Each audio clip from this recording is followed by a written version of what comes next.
team that's really built to muscle baseballs out of the yard.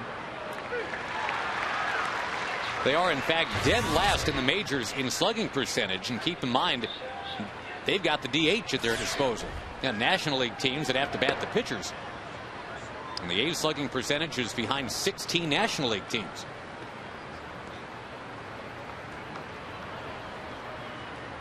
The A's, though, they stay in games because of their good young pitching.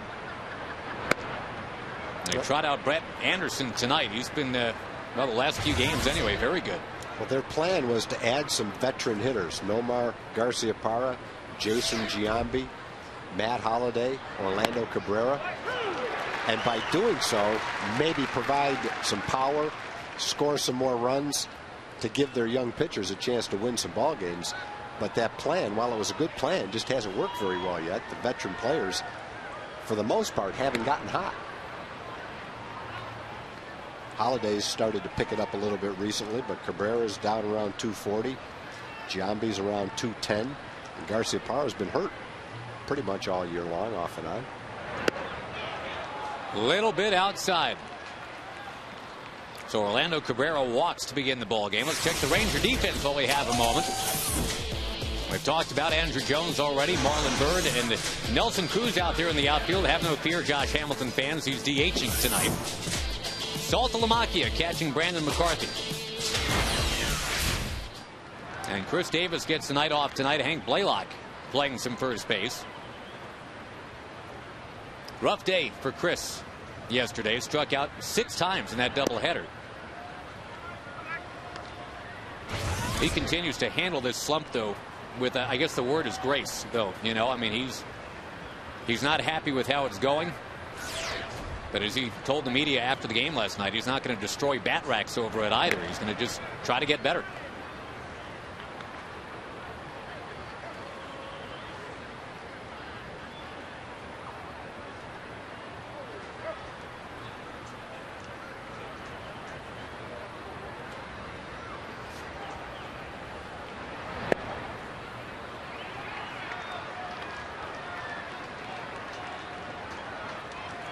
Adam Kennedy runs the count to 2-0. And this has been a hot hitter since the A's acquired him. He's got the 3rd best month of May batting average in the American League.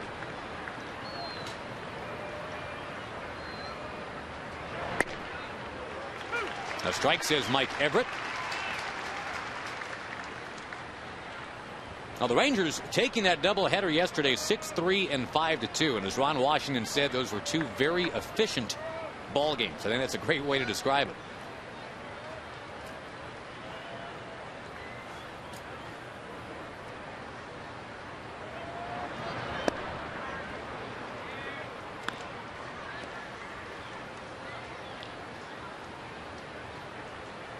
C.J. Wilson with a win and a save yesterday. First Ranger ever to do that in a doubleheader. But it's really been about the starting pitching, as this entire season has proven out. Tommy Hunter in game 1, Scott Feldman in game 2. And yeah, C.J. Wilson able to reap the glory yesterday.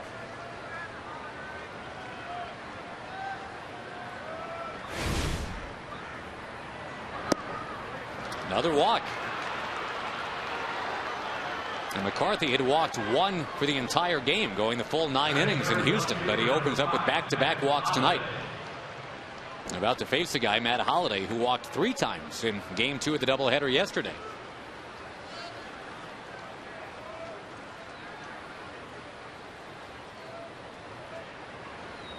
Well, one thing Brandon did against the Astros in his last start is time after time he threw his breaking ball for a strike. He hasn't thrown one for a strike yet. He's thrown a few fastballs for strikes, but has not thrown a breaking ball really close to being a strike yet. There we go. Nope. Missed the strike zone. Looked like it was going to be a strike. But that's problematic, right? If he can't get the breaking stuff over, he doesn't have that 97-mile-an-hour fastball to just up and blow guys away.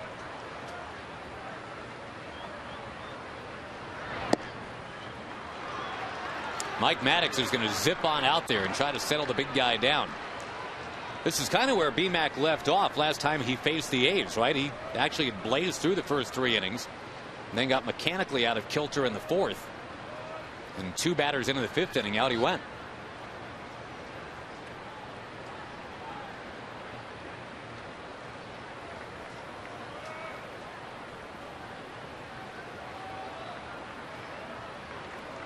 For whatever reason, the A's have not been a good matchup for McCarthy. His last 3 games against them, the 4th inning is the longest he's lasted.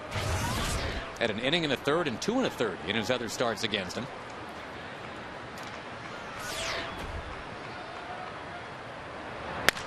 Ground ball to second base. Needed that. Andrews glides across the bag. Double play. Whatever Mike Maddox said, it worked. Well, we talk about letting someone off the hook. He had thrown 12 pitches. 10 of them had been balls. He'd only thrown a couple of strikes. Holiday's ahead in the count 2-0. And he hits a ball right off the end of the bat. A little weak ground ball to second base. And the Rangers turn 2. What a turn of events. You go from 2 men on, nobody out, 2-0. Pitchers having trouble throwing strikes.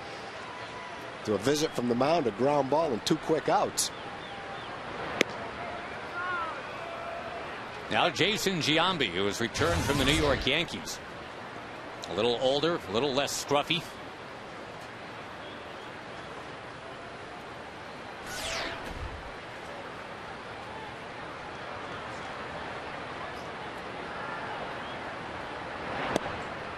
Well, the A's really had it going on in the early part of this decade. Giambi was right in the middle of all the good times.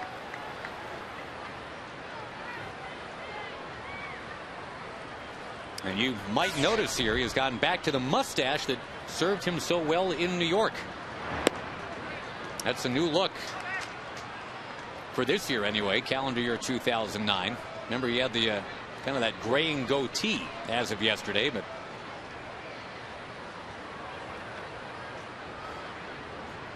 back to what served him well in 08 with the Yankees tonight. And he is going to walk. 3 walks in the 1st inning by McCarthy. But Brandon's only thrown 4 strikes. Fortunately, one of them was a double play.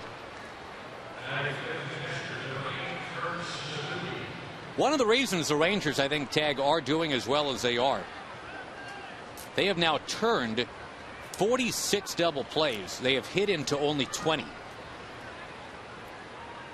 You look at some of the glory stats. So the Rangers are 10th in batting average in the league. They're 8th in ERA, which is certainly better than 13th or 14th, which is where they were a year ago. But well, they've got a team that hits a lot of home runs, which means they probably hit a lot of fly balls without looking at the stats. And they strike out a lot. So they're probably not quite as prone to hitting into double plays. And they've got a very good defensive team. Their pitchers get ground balls. And you're right, that's been a big part of their success. Good defense, and part of good defense is getting pitchers out of trouble by turning double plays. In the air from Suzuki. Deep in a right center field. Nelson Cruz can't get it. It bounces by him. And the Rangers actually catch a break as it bounces out of here. Because otherwise, Giambi, even as old as he's getting right now, he would have scored on that one. But he's told to stay at third because the ball bounced on out. It's an automatic double. Suzuki's been a good hitter for them this year. Nelly came close, couldn't quite get there. Suzuki, his average has dropped a little bit from the last time we played him, but he's a tough out. 15 doubles for him. You see him up with men in scoring position, and he's probably one of the A's you don't want to see up in that situation. Second and third, 2 out. Ryan Sweeney to the plate. First pitch strike. Good to see.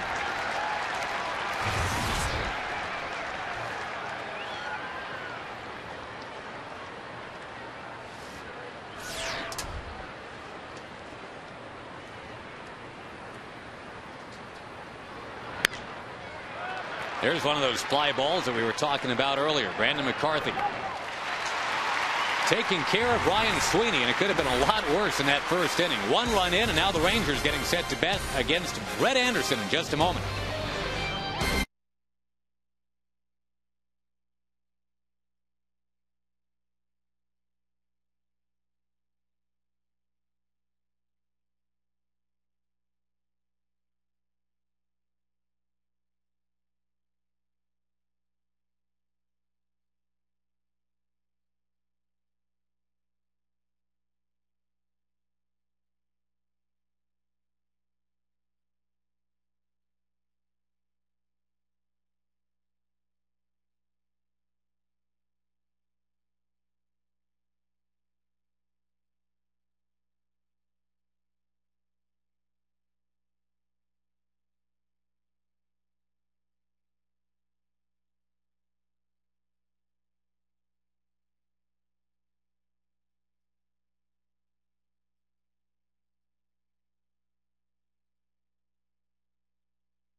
whatever they get tonight, here are the guys that'll be getting it.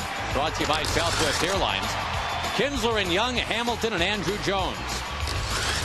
Then Nelson Cruz, who's really gotten hot. Hank Blaylock, Marlon Byrd, Salta Lamacchia, and Rookie of the Year candidate now, Elvis Andrews.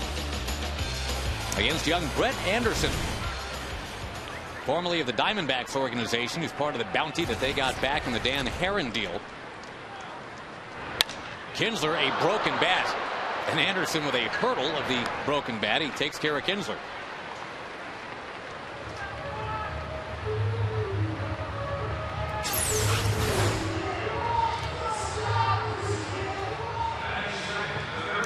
Well, that is definitely getting sawed off right there. Ball hit him off the handle.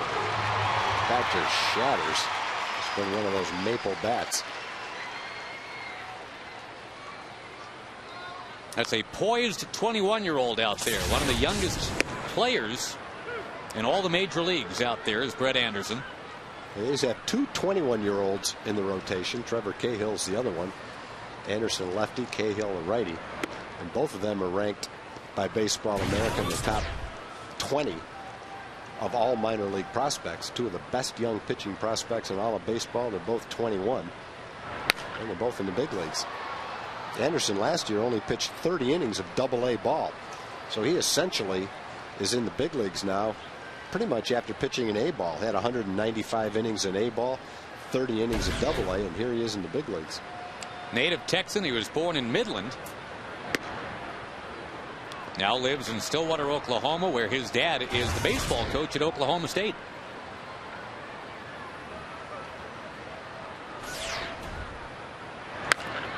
Bouncing ball, base hit, Michael Young. Michael went the entire doubleheader yesterday looking for a base hit. Right out of the chute tonight. He hit about 5 balls yesterday harder than that ground ball, so there's a little bit of justice in that base hit.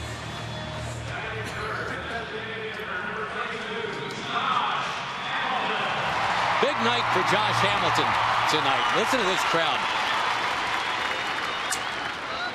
Josh, such a big part of the I Am Second movement. I'm sure you've seen the billboards around the Metroplex, and the I Am Second was the mitigating factor in getting Casting Crows here tonight. The band, or Casting Crowns here tonight. The band that opened before the ball game out on the north lawn, and boy, what a crowd they had for that. Casting Crowns packed them in on that north lawn. Probably about 10,000-15,000 people out there. And my guess is, Tag, that a lot of people that were out there on the lawn are still kind of making their way in now.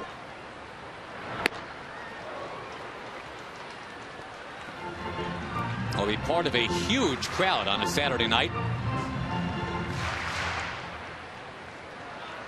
We could be talking 48,000, 49,000 at the ballpark.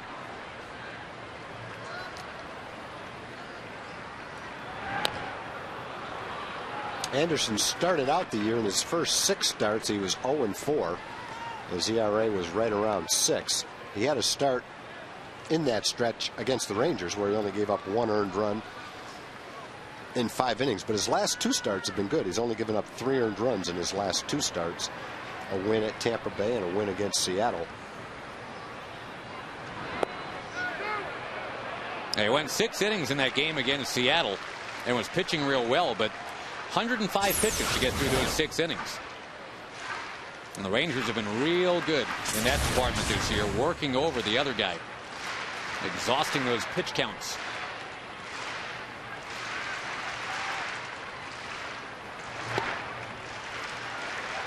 Down and outside, Andrew Jones on deck.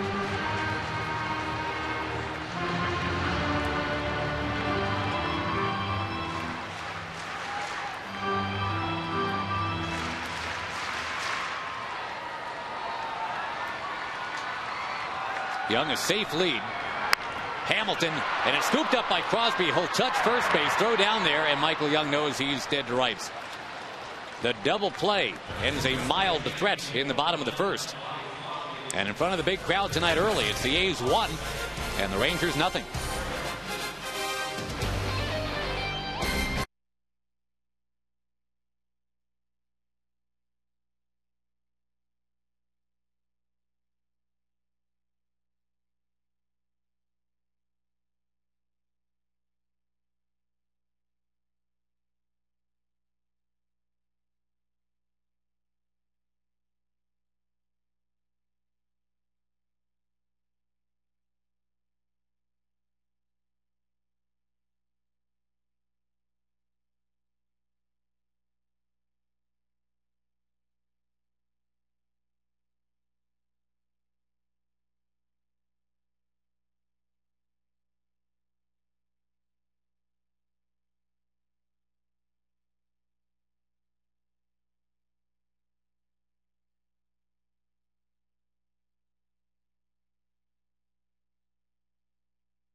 competition. Also, Matt Hilly, he is the director of pitch, hit, and run. And competition took place today. Absolutely, Jim. We had the top competitors from Texas, Oklahoma, and Arkansas here today from a field of 600,000. We're now at our team championship level of competition. 16 had the opportunity to compete at Ranger Ballpark. With the 4 winners are going to have a chance to go to the All-Star game, compete in the national finals. Very nice. And I understand we have a young girl who also competed very well. We did. We have Kristen House here, who was only one of 2 competitors nationwide to be a girl and beat the boys through 2 levels and advance to the team championship. All right, Kristen, any problem? No. No problem at all. Okay, for people who want to get involved, pitch, hit, and run, what do they need to do, Matt? They need to go to MLB.com/PHR and sign up to host a local competition in your community, free of charge to host and free of charge for your kids to participate. There we go. Thank you, Matt, and good luck to everyone, okay? Thank you. Appreciate it. Josh? Thank you, Jim. And with Aaron Cunningham retired, apparently a change in the A's lineup. This has just now been phoned into us here. Bobby Crosby moved up from number 9 to number 8 in the order. He'll bat in that position, and it looks like Gregorio Petit is going to be batting 9th, and he is playing third base and not Jack Hanahan. So a late change for manager Bob Guerin.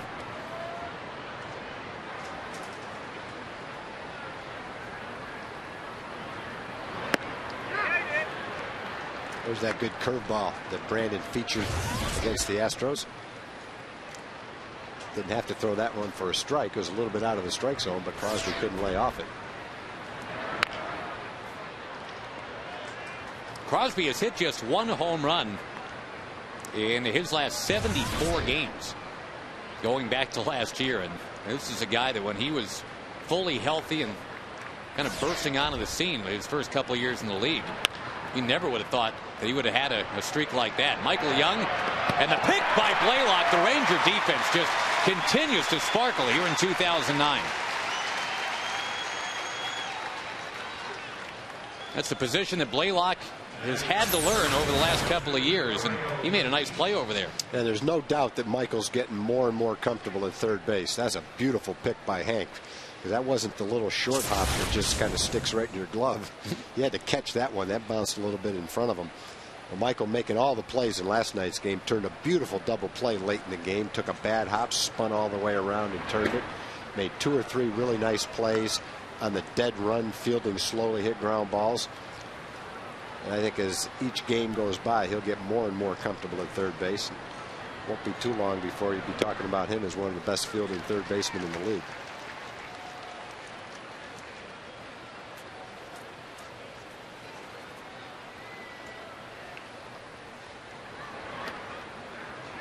Wow. 2-1 the count to Petit, and another pitch that didn't miss by much. Look like it had to drop through the strike zone.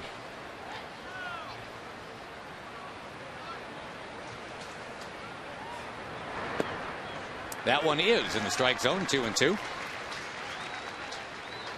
And yeah, you're right, Tag. Pitch number 3 should have been a strike as well. Well, as high, as tall as Brandon is, and as much as that curveball curves, if the catcher catches it before it goes in the dirt, it almost has to go through the strike zone. Well, how about a fastball right at the shins of Gregorio Petit to finish him up?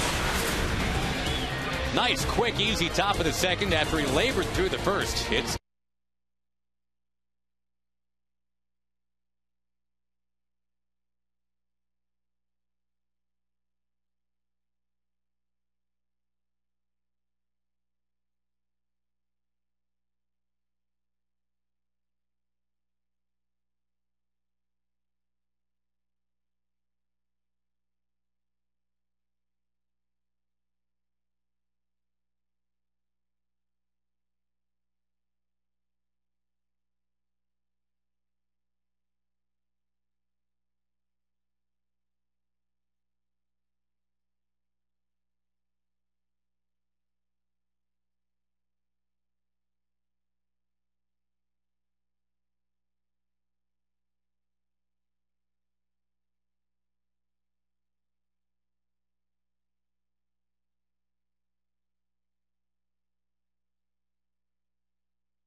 about his favorite gaming system. Longtime Atlanta Brave muscles up, drives it high in the air, deep into left. Oh boy, man, it sails right to that Southwest Airlines sign and then stops. He had a good swing at it, just got underneath it a little bit. Andrew is really swinging the bat well right now. He had career home run number 376 last night. Didn't miss 377 by much here.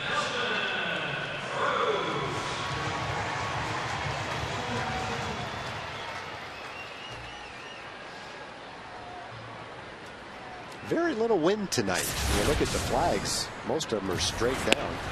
Talking to people that were out at Colonial today watching the golf tournament, they said there wasn't a lot of wind out there the last couple of days. That's pretty unusual.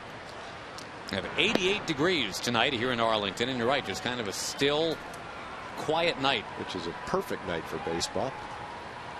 Andrew might have hit that just a little bit off the end of the bat. We had, of course, during the Yankees series, pretty much a Tolstoy novel come to life. It was a dark and stormy night. We had hail, we had monsoon conditions for about 20 minutes, kind of scaring the New Yorkers right on out of here. Rangers ended up losing 2 out of 3 in the Yankees series. They bounced back with a doubleheader sweep last night.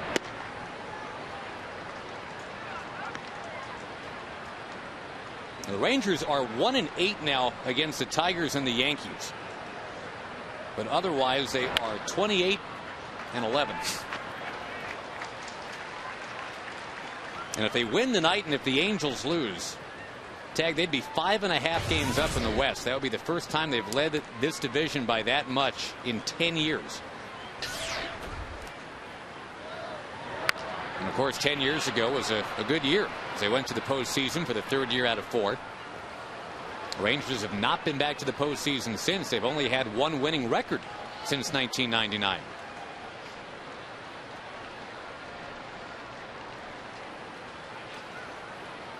That's what this ballpark needs. Another one of those little red banners. Nelson Cruz up over top, and Suzuki's got to throw him out. He will. I understand has a good fastball, right around 91 to 93, and he's got a good breaking ball. Boy, for a 20-year-old, this kid has a lot of poise on the mound. He's got some good stuff to go along with it. You look at the A's right now, it doesn't look too good. The A's came into the game at 18-28. They haven't hit much, but if you want to project a rotation a few years from now, it could be a really good rotation. Josh Outman threw the ball really well last night. Anderson's only 21. Trevor Cahill's only 21. Dallas Braden's 24, 25. They 3 or 4 years, they could, in less than that, 2 or 3 years, they could have a real formidable starting rotation. Question is, will they have position players to support them? They like the makings of their rotation right now, though. Some guys will take some lumps in 2009, but they weren't supposed to really compete in 2009. They're building towards 2010 and 2011. Yeah, I don't know if Billy Beane felt that way, though, when he added their offensive players. You go out and you spend money to pay for Matt Holliday. You signed Giambi, even though the price was pretty good. Cabrera and Garciaparra. I think the feeling was that you would be competitive. I don't know if he felt like he would win, but I think he hoped that the young pitching would be far enough along that if the veteran offensive players came in and helped them score some runs, that maybe in the West Division they could be competitive. Right. Blaylock is going to dump one into left. He's now 3 for 3 lifetime against Anderson. And that's the thing. I mean, the AL West, the way it's configured, you've only got to be better than 3 teams. Yeah. You know, I mean, it stands to reason that if the other teams are down, you've got a window to go ahead and take a shot. You compare that to the National League Central. There's 6 teams in the National League Central. Well, there was a great article written by the wonderful writer Buster Olney today. And if you go online and check that out, and it talks about the reasons why the Rangers are absolutely a team with a wide open window for 2009. I mean, first of all, they're a good team. It's only going to get better offensively. Chris Davis off to his 195 batting average start. Josh Hamilton has certainly not hit his stride yet. The Rangers have been respectable on offense, but they're 9th in runs scored. They can do a lot better than that. And already the best team in the American League right now at 29-19. We'll talk more about that bright future when we come back. It's the A's 1, the Rangers nothing tonight.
It was a rocky start tonight for Brandon McCarthy.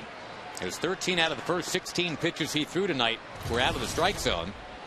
Chris Josephson, one of our great Ranger fans, probably a little nervous at that point, but McCarthy helped a little bit by a Matt Holliday double play ball. He was able to navigate the rocky chop in that first inning, gave up just the 1 run. He had a seemingly effortless second inning, and we stay 1-0 here in the third. And by the way, an update on why the A's made that change in their batting order. We're told Jack Hanahan has succumbed to the back spasms. He and Jack Cust are compadres on that one. High pop fly back into the big crowd.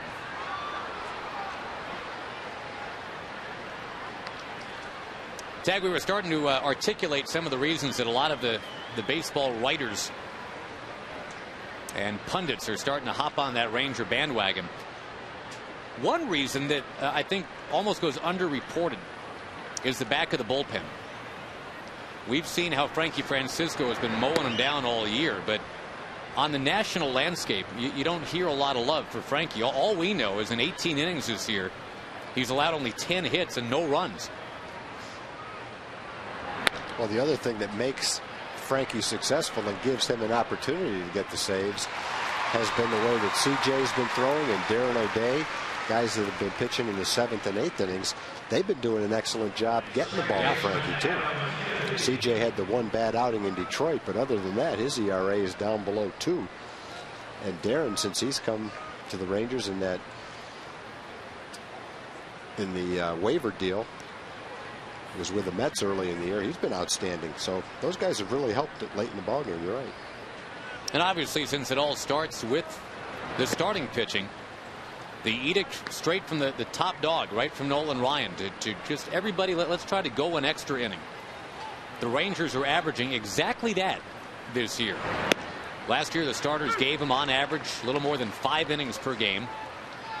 This year it's 6 1/3 so far on average, and we have just not seen games where starters are only going 2 or 3. We saw that a lot, in 08. Yeah, I'd say if the Rangers have played around 50 games, that there's been at least 20 games, maybe 30 games, where the starter pitched an extra inning this year that he wouldn't have pitched last year. There's been some games where they've been pitching really well and they should go that extra inning, but there's probably been 20 or 25 times where they've been actually pushed, go that extra inning, when last year that would have been said, hey, you did your job, nice going.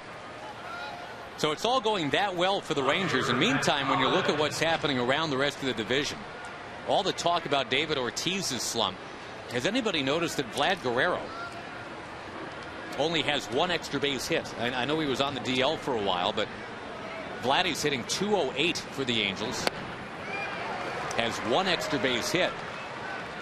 And the Angels have had to navigate all kinds of pitching injuries too.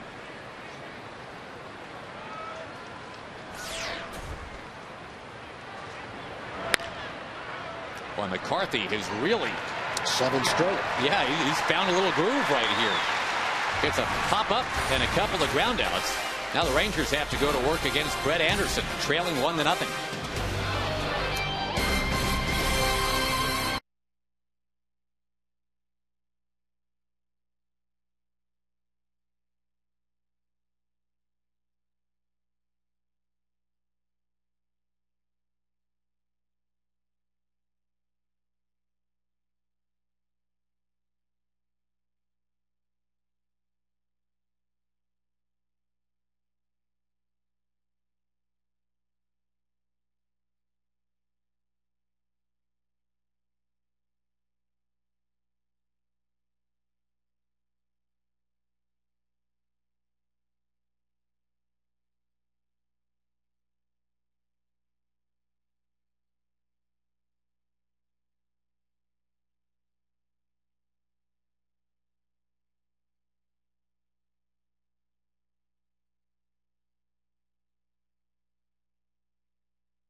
At the ballpark tonight, the Rangers trailing 1-0.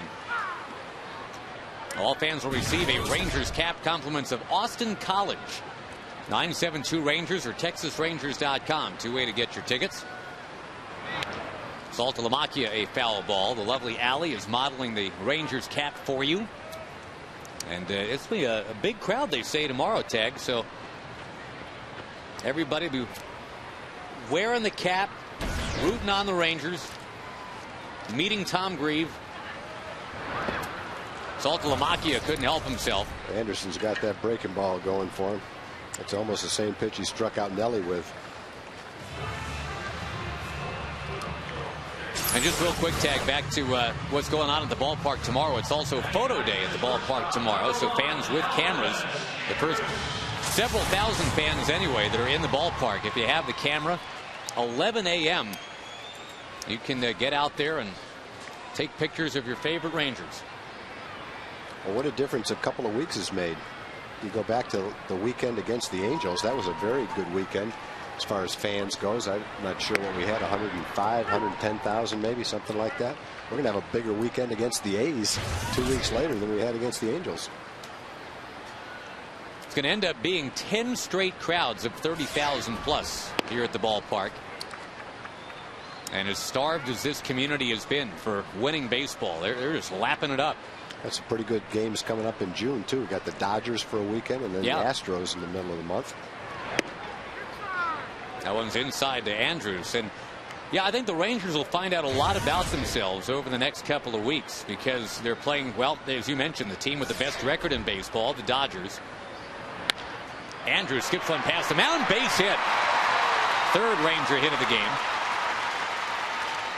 But yeah, that American League portion of the schedule coming up.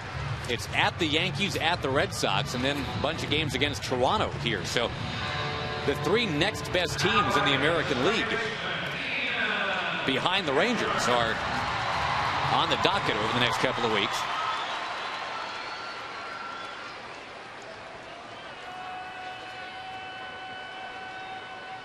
That's pretty nice. There are 2 teams in baseball that haven't lost 20 games yet, and the Rangers are one of them.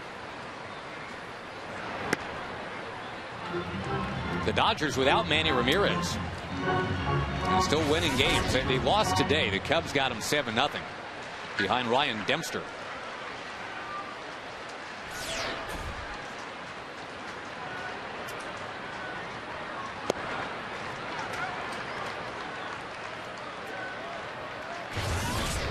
Now the Rangers here in the month of May, 19-8.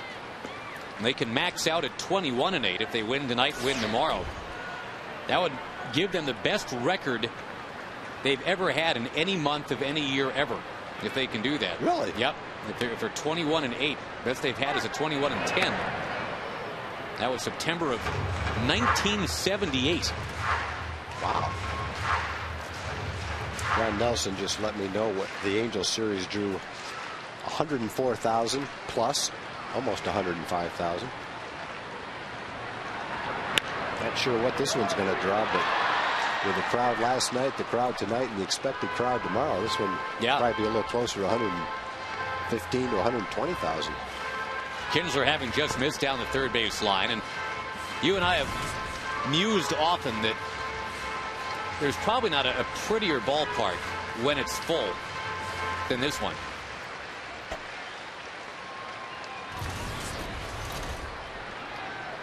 Well, it's pretty tonight, that's for sure.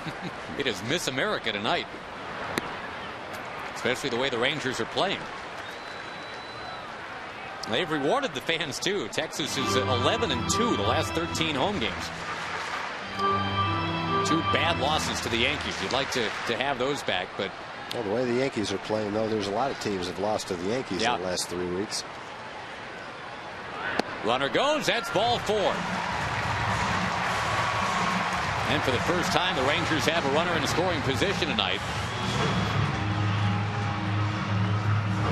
Bob Guerin, the A's manager. His team 10 games under 500. The Rangers 10 games over.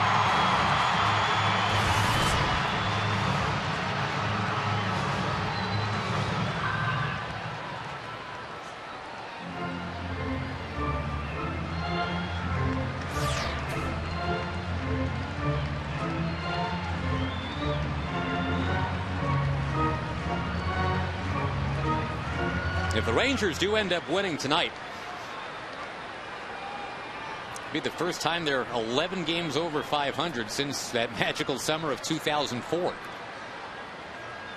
That's the only season the Rangers have had a winning record since '99. Strike 1.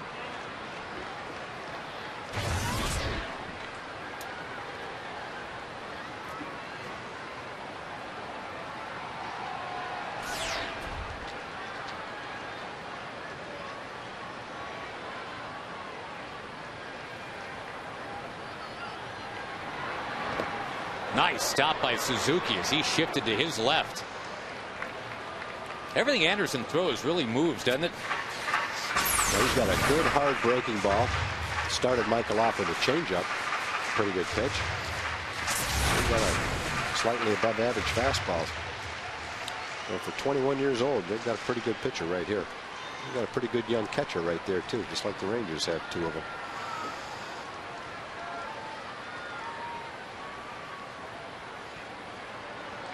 Taylor Teagarden contributed in game 2 yesterday. I'll say. On base 3 times, and he had the big hit in that 4-run first inning. Yeah, he really had the big hit of the game. Yeah. Instead of a 2-run first, it ended up being a 4-run first. 2-out single with the bases loaded. Runner going second to third, and Michael Young places it inside the chalk line down into the right field corner.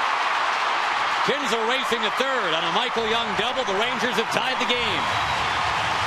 Michael chose not to swing. Elvis had third base stolen easily. Nice play by Cunningham in right field. That ball gets by him, caroms off the wall. It's probably a 2-run triple. He really hustled after that ball and was able to cut it off before it got into the corner. See, you get a good look at him going into the corner right here. That's a nice play. Kind of steadied himself against the wall. Got it back in. Great RBI chance now for Josh Hamilton. He hit into that double play in the first inning. He's going to belt one into right center. The Rangers take a 2-1 lead, and here comes Michael Young trying to make it 3-1. Got it! Now you want to talk about a rope. That ball just ate up Adam Kennedy at second base. It looked like he was going to be in position to backhand it, but the ball was just hit so hard he couldn't do it.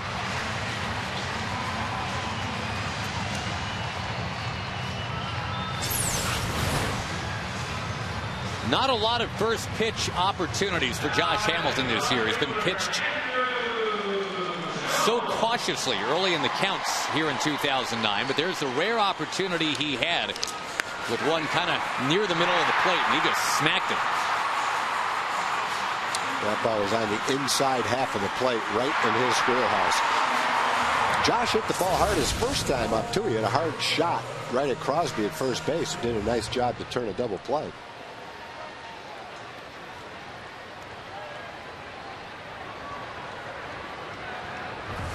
Now Andrew Jones, who has hit safely in 12 of the 13 games he has played in this ballpark as a Ranger.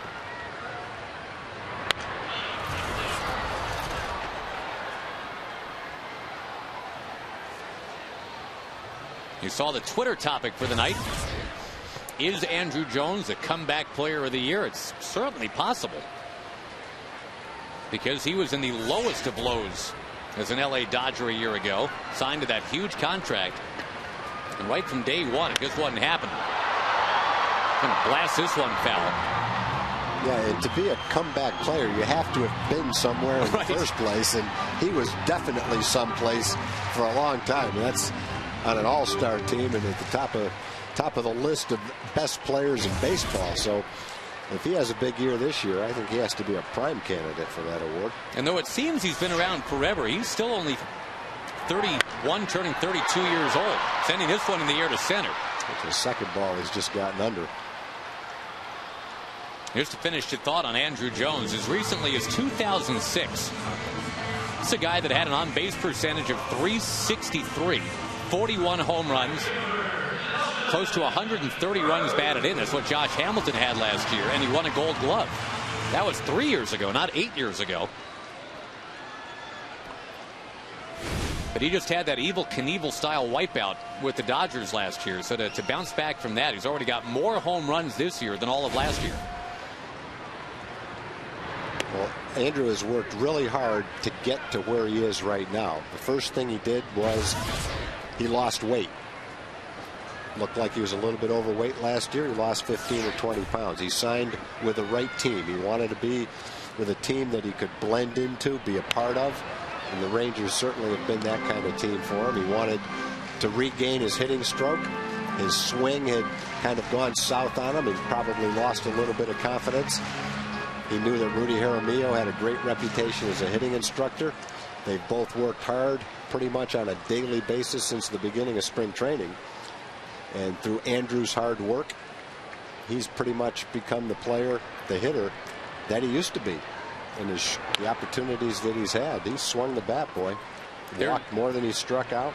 There's a financial incentive, too. It's been reported there's a $200,000 clause in his contract if he is comeback player of the year this year.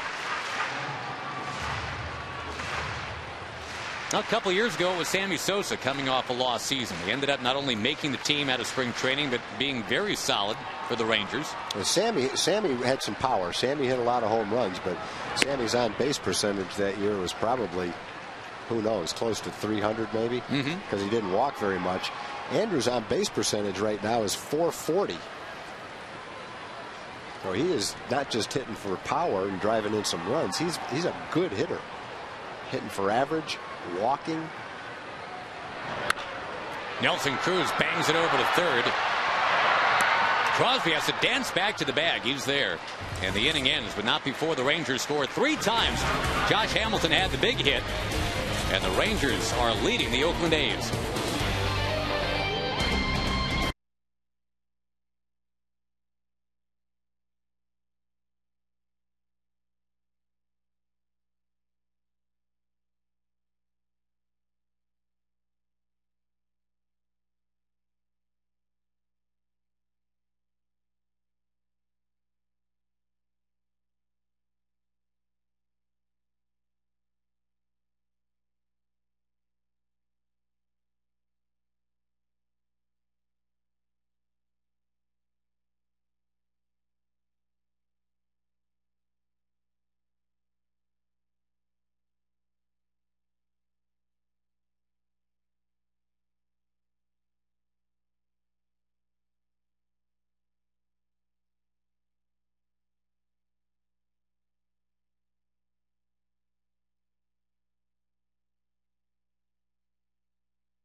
The only 2 pitchers in Ranger history to have a save percentage of better than 90% for an entire season. Answer coming up in the bottom of the 4th inning. Rangers now leading for Brandon McCarthy 3-1. It was a long bottom of the 3rd. We'll see if there's any rust to shake off here coming out in the 4th.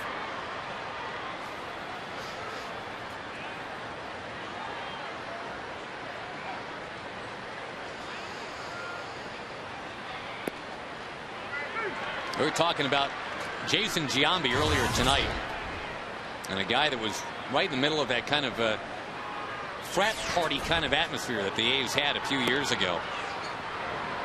He was Frank the Tank from old school in that clubhouse. And then, of course, he went away to the Yankees, and they don't really have the fraternity atmosphere necessarily in New York. They kind of make you become a little more corporate. Andrew Jones chasing. This ball is out of play.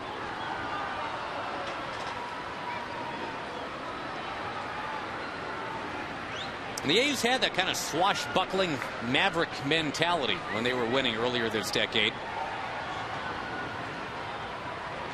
Now it's a different vibe. Bob Guerin's got such a young team right now, and I would think swagger comes when you win, right? I mean, you can't just swagger your way to becoming a 95-win team, can you? Yeah, they had swagger because they could hit. They had a lot of guys in the lineup that could hit. They scored runs. And when your starting rotation is anchored by Hudson, Mulder, and Zito, you got a pretty good thing going for you. In the air to left field one more time. This time it's Andrew Jones under it.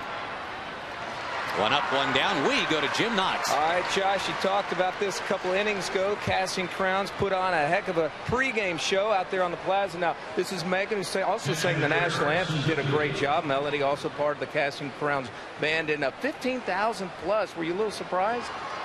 Very much so. It was very cool to see all those people on the lawn worshiping with us. Now, Josh Hamilton also came out. What was his message? Well, he really gave us a little bit of his testimony, which is really incredible. You can go to imsecond.com and see his testimony on there. But he gave a brief little testimony and kind of just gave an encouraging message to live your life for Christ. All right, what's next for Casting Crowns? Where do you guys go next? We're headed home really early tomorrow morning. We're flying home so that we can be home in time for church to lead worship. There we go. Okay, well, good job. Appreciate it. Nice meeting you, and safe travels. Appreciate it. Thank you, Josh. Thank you, Jim. And they were. We could hear the concert from here. Very tight musically. Kind of have to think they'll be back after the success they had today. 15,000 on that north lawn. That's great. Why wouldn't you then just wander right in here to the ballpark.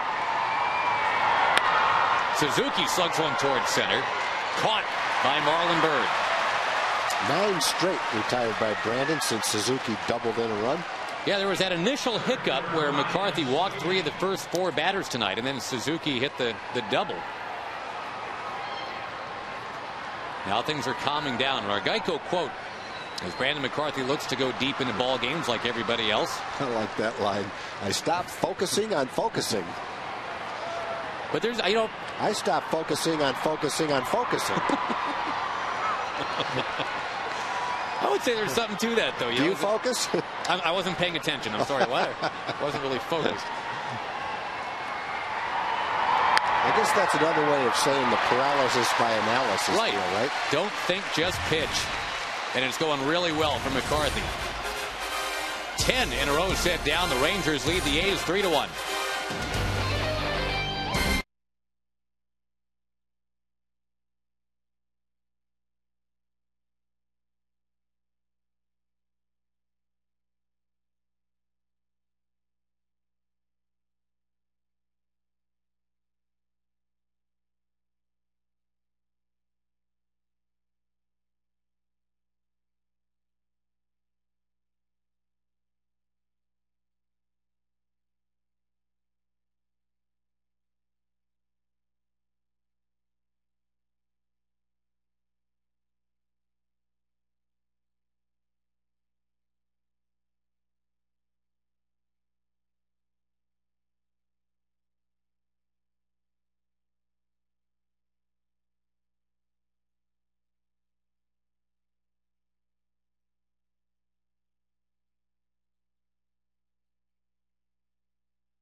Of their last 13 games in this ballpark.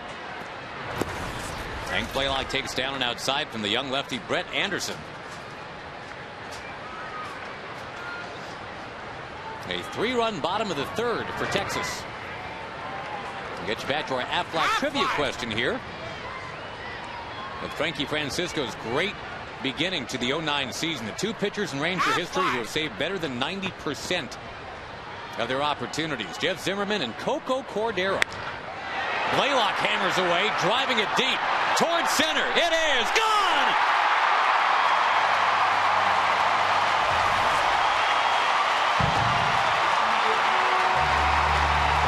That's the kind of a bat a power hitter has right there. You take 2 breaking balls, you work the count to 2-0, you look fastball all the way, you get one out over the plate, and you drive it 400 feet to center field. That's some good hitting right there.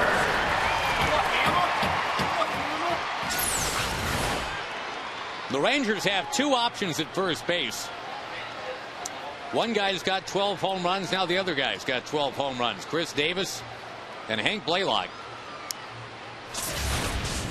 Think of the first baseman the Rangers have had recently who are also nailing home runs. Mark Teixeira has 15.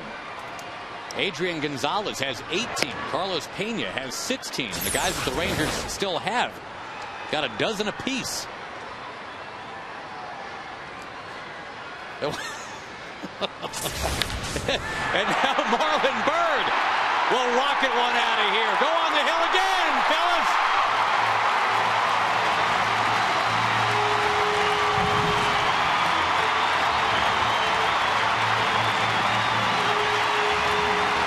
Boy, it is a feeding frenzy, not just on the hill, but a race to get to the plate now. The Rangers Ranger swinging the bat.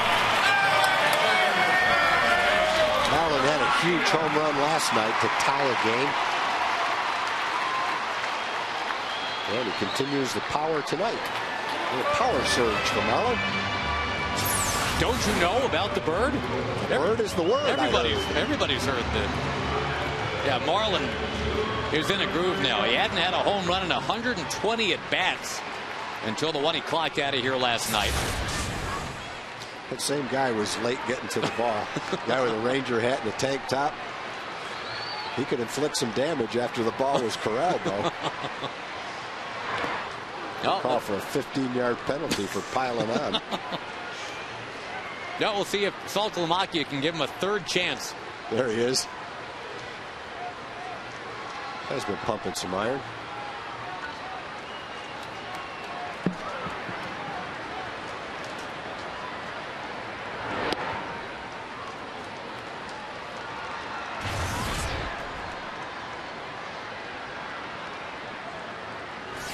So Blaylock and Bird go back-to-back. It is 5-1 Rangers. And Saltalamacchia strikes out for a second time. The Rangers do lead the majors in home runs hit.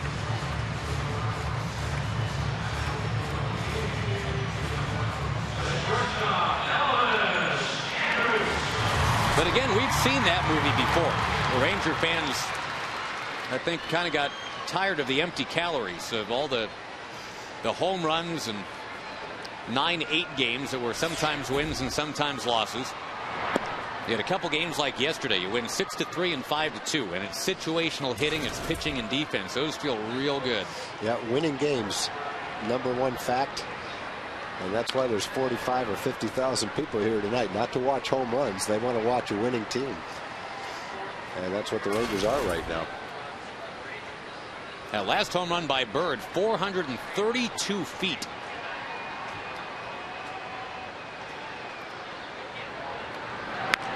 Elvis Andrus knocks one into the crowd. We started seeing the phenomenon that I figured we would at some point regarding Elvis yesterday.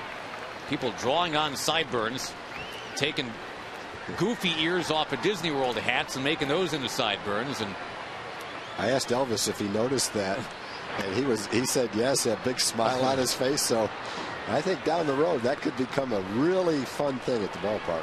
Have to have a Viva Las Vegas night before it's all said and done. Elvis has his family in town from Venezuela, and his older brother seems really enamored with the whole thing.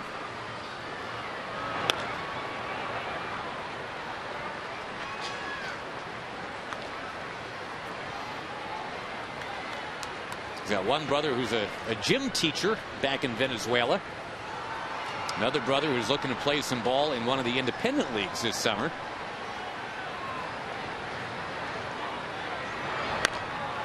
Bouncing ball back to the mound. Anderson's got it. And throwing out Elvis.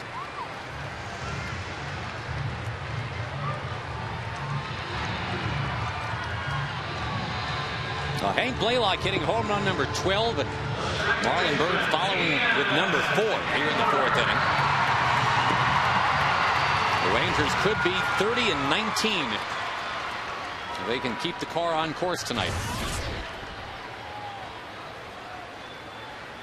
I think it's important, too, to be playing some good baseball heading out on this road trip. It's not a road trip that's going to make or break their season, but I think a lot of people around baseball will be paying very close attention. They'll see a Ranger record of somewhere around 10 or 12 games over 500 and say, okay, well, show me you can win at Yankee Stadium and at Fenway.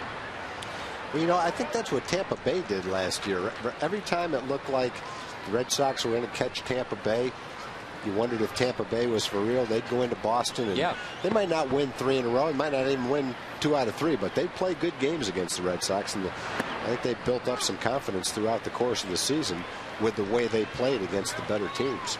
I think those wins kind of validate a lot, you know. It tells you that, absolutely, we can play with the big boys. Yeah, and early in the season, the Rangers had a series like that last couple weekends ago against the Angels.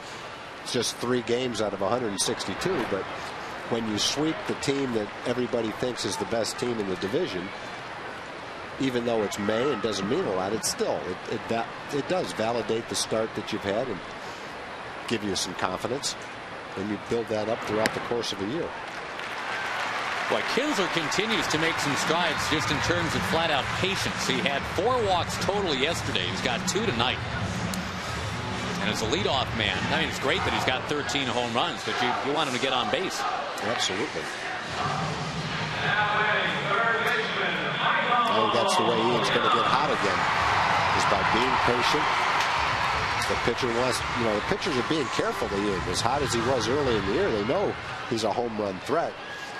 And so what Ian's doing now is he's laying off some of those pitches that are borderline pitches that he might have been making outs on before. And eventually the pitchers are not going to want to walk him because they don't want a fast runner on base ahead of the Ranger big guys. They'll start to bring the ball back over the plate a little bit, and Ian will start to swing the bat and get hot again. But in the meantime, for a leadoff hitter, you're exactly right. A walk is just as good as a single, and the way Ian can run the bases, that can ignite rallies. Michael Young already 2 for 2. Lays off the breaking ball, takes the strike.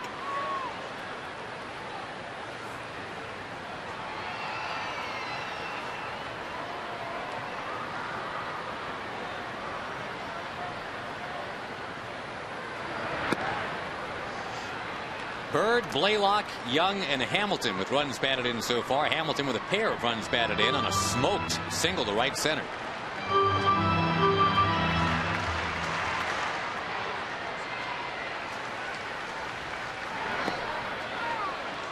On appeal, nothing doing, says Jerry Davis.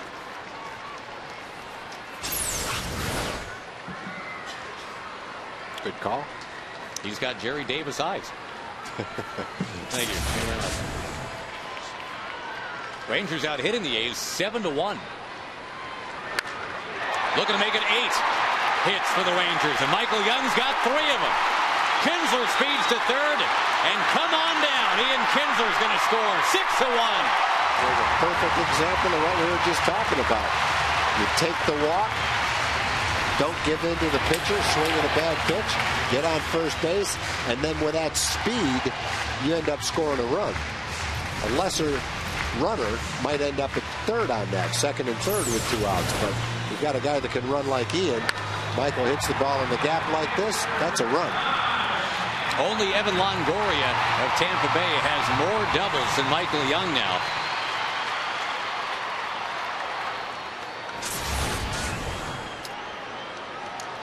You had a feeling this top third of the Ranger batting order would produce extremely well again. Kinsler, Young, and Hamilton. The question was who would bat 4th, who would bat 5th. The Rangers have mixed and matched in the 4 and 5 spot. It really hasn't mattered. Whoever's been batting there has been driving in runs.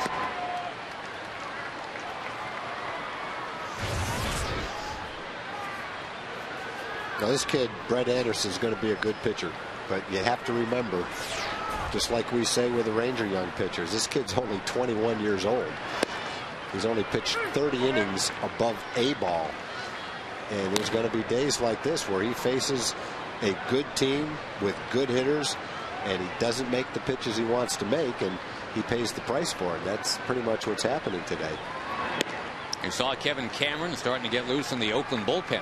I think in most cases, a 21-year-old kid like this would maybe have started this year in Double-A, finished it in Triple-A, and got called up in September. But the A's like his composure, they like his stuff, and they're willing to put up with the growing pains that you have to put up with when you bring a young pitcher like this to the big leagues.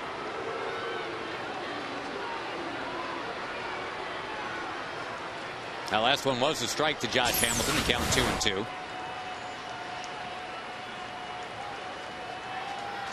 Pretty close, but I think he got to the break-even point.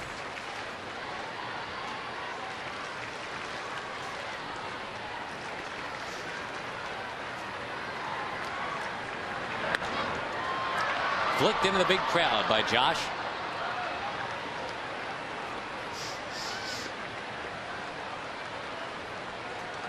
Boy, just a perfect night for baseball, too. Still just barely a breeze out there when you look at the flags.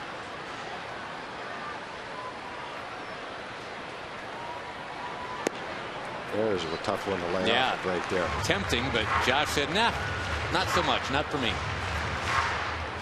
82 pitches for Anderson. Wow.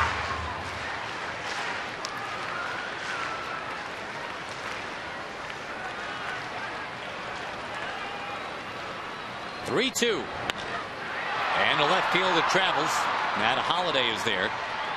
Locks that one up, but the Rangers found Greens Hill a couple times that inning. Blaylock and Bird hit him out. Rangers on top 6-1.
Aflac Insurance, by Corona, and by the state of Texas Department of Transportation.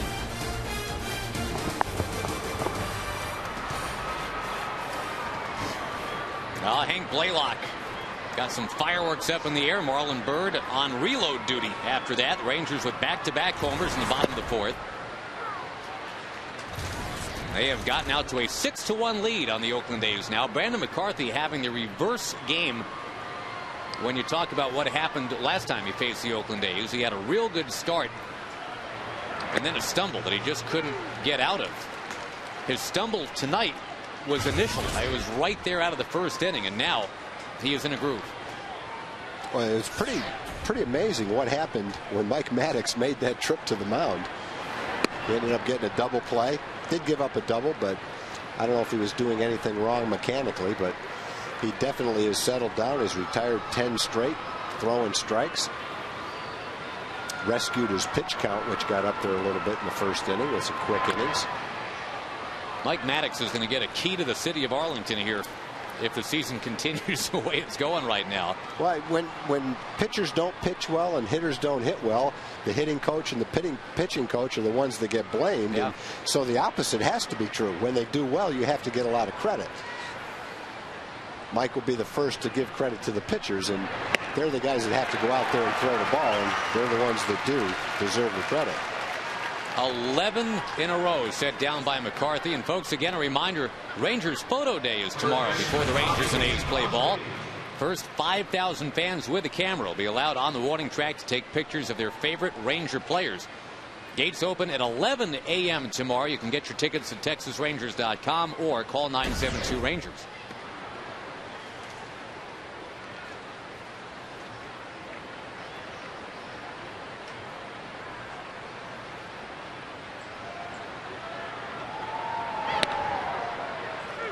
When John Daniels, the Rangers GM, told the media, and there were some other people saying it too during this offseason, that the one big free agent signing the Rangers went out and got was the pitching coach.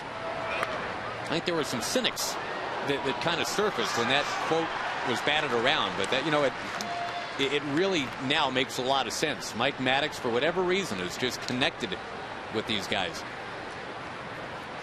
Got a great track record in Milwaukee. Crosby sending one into left center field. A long run in. Bird with a dive. He got it. You could see that happening. It hung up there. Marlin was sprinting as usual. He got a good jump. And he gave it the all-out dive and came up with a play. Crosby hit that ball right off the end of the bat. There's a great picture of it. You can watch that on any station you want tonight. It shows highlights. And that'll be in the top 10. That's a pretty complete last 8 or 9 minutes for Marlon Byrd. A 432-foot home run and then that catch. Now he'll play one back in on a base hit by Petit. Interrupting the streak of 12 in a row set down by McCarthy.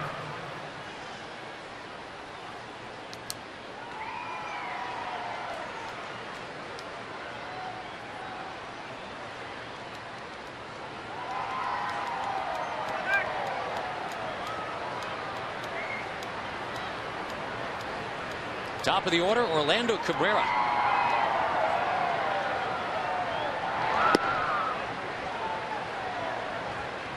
On the out-of-town scoreboard, the Yankees 8, the Indians 3, with CC Sabathia returning to Cleveland. That game's in the 6th inning.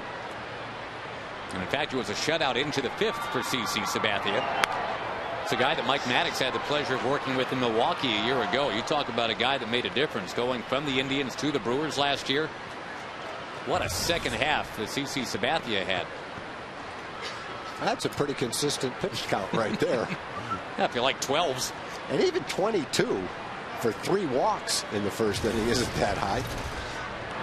So a couple of those walks were 4-pitch walks, so they weren't like they were 6 to 8 pitch at bats. They were 4-pitch at bats that ended up in a walk. Double play really helped Brandon in the first inning.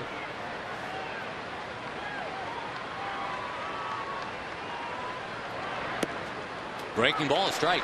I was trying to throw that breaking ball for a strike too. First 4 hitters of the game, he hadn't been able to do that, and now he is.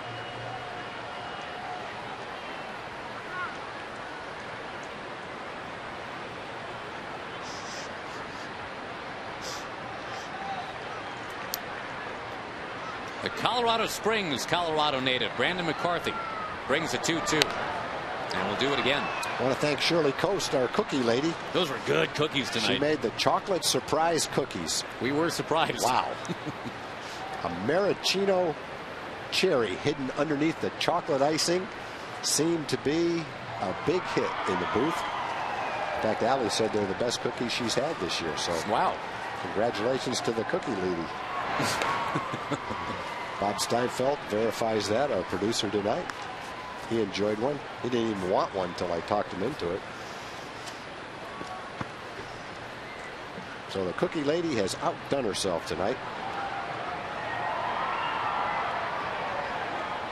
Another 2-2 pitch. Caught by Michael Young at third. And half this ball game now is done. The Rangers lead the Oakland A's by the score of 6-1.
From the Oakland A's yesterday. They are now on top of the Oakland A's tonight by the score of 6-1. Kevin Cameron, as we go to our Verizon call to the bullpen. We're going to tell you that Brett Anderson is done after 5 innings of work. Excuse me, after 4 innings of work. He allowed the 6 runs. Actually was sailing along just fine the first 2 innings, but a 3-run third and a 3-run fourth makes Kevin Cameron the next man up.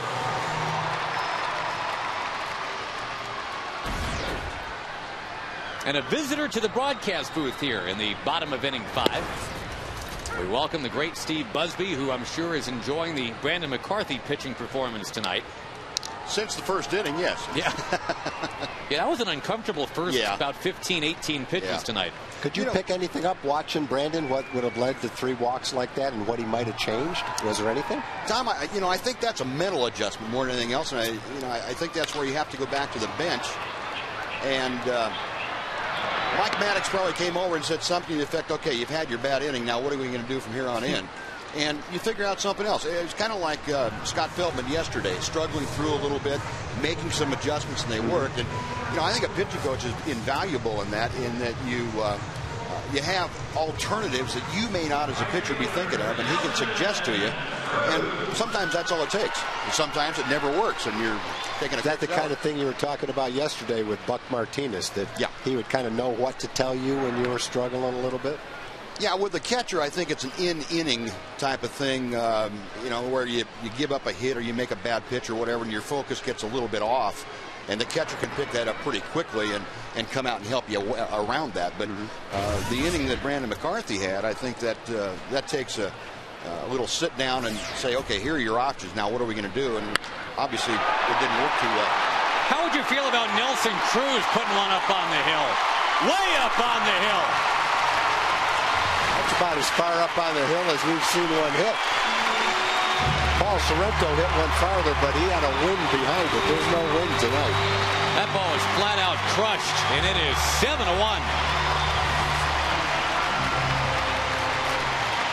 The Rangers turning that hill into a mosh pit tonight. The fans are seeing everything tonight. They're seeing power, pitching, defense, speed, you name it. They've watched it tonight.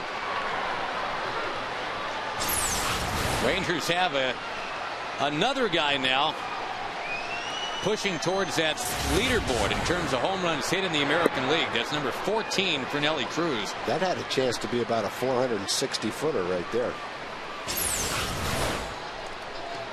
I would venture to say that Kevin Cameron's ears are still ringing. That's the worst sound in the world when you're only 58 feet away from it. Now Blaylock down on strikes. The Sorrento home run, and you mentioned, Tag, was wind aided in May of '99. That was calculated at 491. Jose Canseco had one at 480. Josh Hamilton fairly recently had one at 460. That went to right center up in the home run porch. Be interesting to see what they calculate this at. It'll probably be less than 460, but well, remember earlier this 445. Remember earlier this year, Tag, they hung a 432 on Nelly Cruz on one that he blasted out of here to the club level and left. And the guys for a month were joking about 432, saying, essentially, they might as well called it 232. It will be interesting to get. I mean, just cosmetically, it'll be fun to find out what they say that one was. I bet about four. What do you say, Buzz? 450 something? I got to go with 460. I really did. I mean, that's 3/4 of the way up the hill. Yeah, the one Sorrento hit a little bit to the right side of second base, and it hit right on the edge of the grass and the cement, kind of right there about, and that was measured at 490 feet. Here comes Ann. Oh, 445. 445. I would have taken the over. If that went 445, Sorrento's didn't go 491. Somebody's got to recalibrate that laser. Marlon Byrd, who hit one in the 430-foot range last inning, is going to walk this time. Has Tom told you his story yet about figuring out the difference between yards and meters? Speaking of no, I haven't been regaled with that story yet. Well, Larry Hardy knows a rep for the manufacturer of my rangefinder on the golf course, and it's consistently been about 10% less than whoever I'm playing with. And so I said, would you bring this and have it fixed for me? And so I gave it to him. About 20 minutes later, he came back and he said, I fixed it for you. You had it in meters instead of yards. It's a little button you thank you very much. I saw that M there. I just didn't know how to get it off. Can you put it to F? Can they measure it in feet? And then you can say, all right. Maybe. I drove 600. But I wondered why I was having to use a different club to hit the ball a certain yardage. When you said F, I thought you were going to Fahrenheit. The scale I would use. I use it for something else on the golf course entirely. Yeah.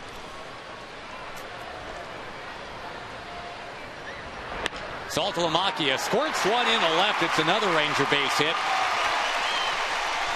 And Tag, you said it earlier this inning, but I mean, you're right. You got a crowd of about 50,000 people here on a perfect night for baseball. Looks like we're going to have one of those kind of pink-hued Texas sunsets tonight.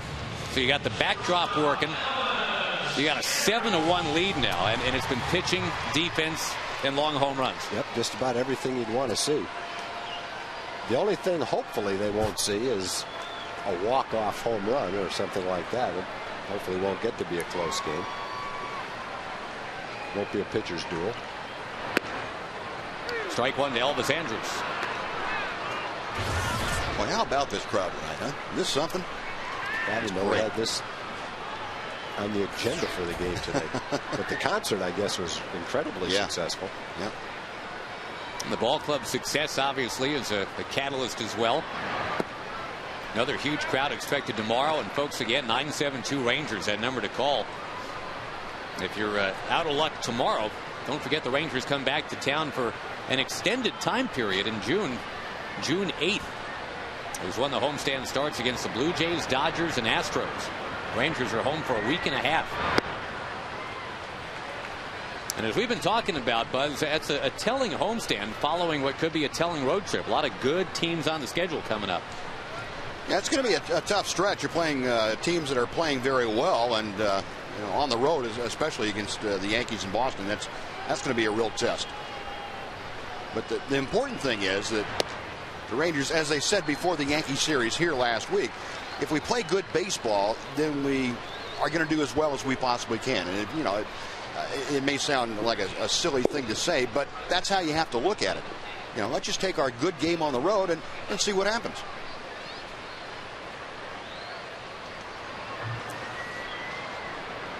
Andrews so far 1 for 2 is going to mash one in the left. The throw in allows Andrews to scamper down to second. It's all going right for the Rangers. It's all going just horribly wrong for the Oakland A's.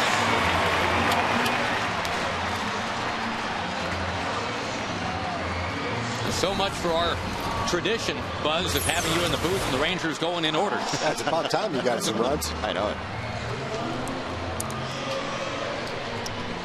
Kevin Cameron now all shook up, as the Rangers have 3 hits and a walk in the inning.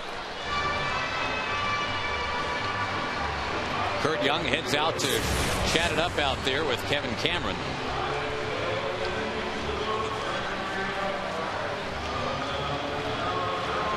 Boy, 11 hits for the Rangers already tonight.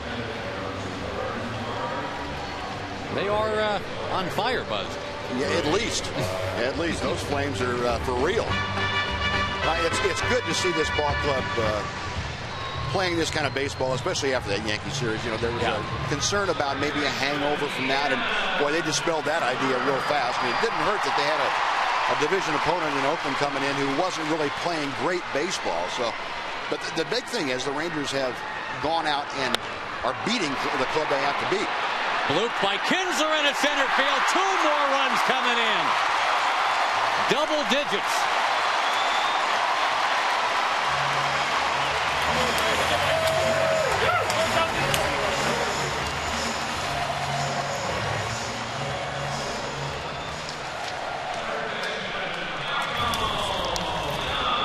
Seven different Rangers have driven in at least 1 run tonight.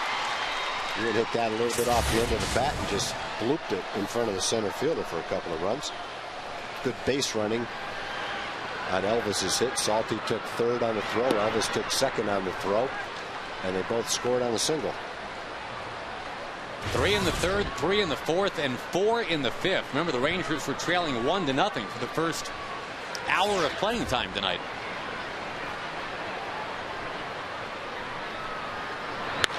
And now Michael Young. Line shot left field. That will draw the inning to a close. Buzz, thanks for your time.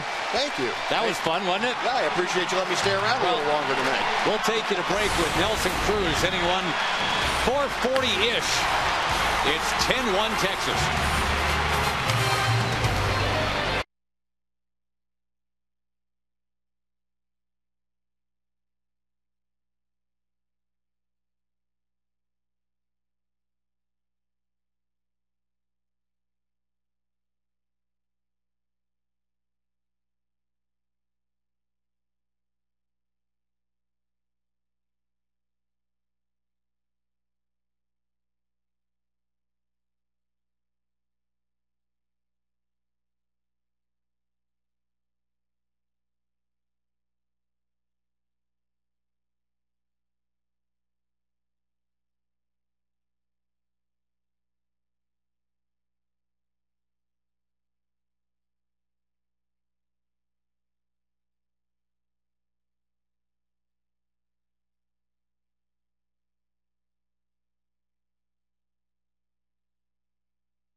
For more information, visit AmicatTexas.com.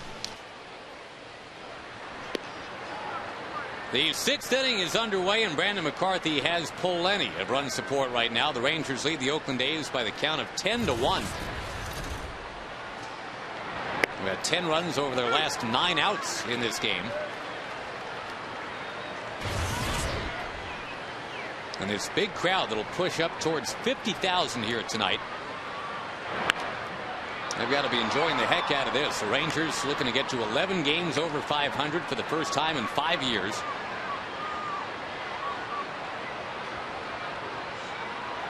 And we'll see if the Angels can keep pace. They are scoreless tonight with the Mariners. That game in the second. Blaylock dives. McCarthy tiptoes and steps on the bag, and everything's going beautifully here tonight. Nice play by Hank. And nice play by Brandon. Showed his wingspan by being able to catch this ball. Throw is a little bit behind it, but no problem.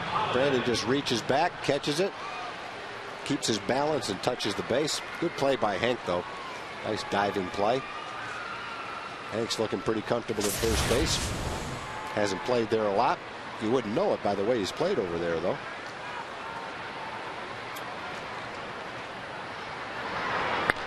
Holiday with the bouncing ball, and Andrews.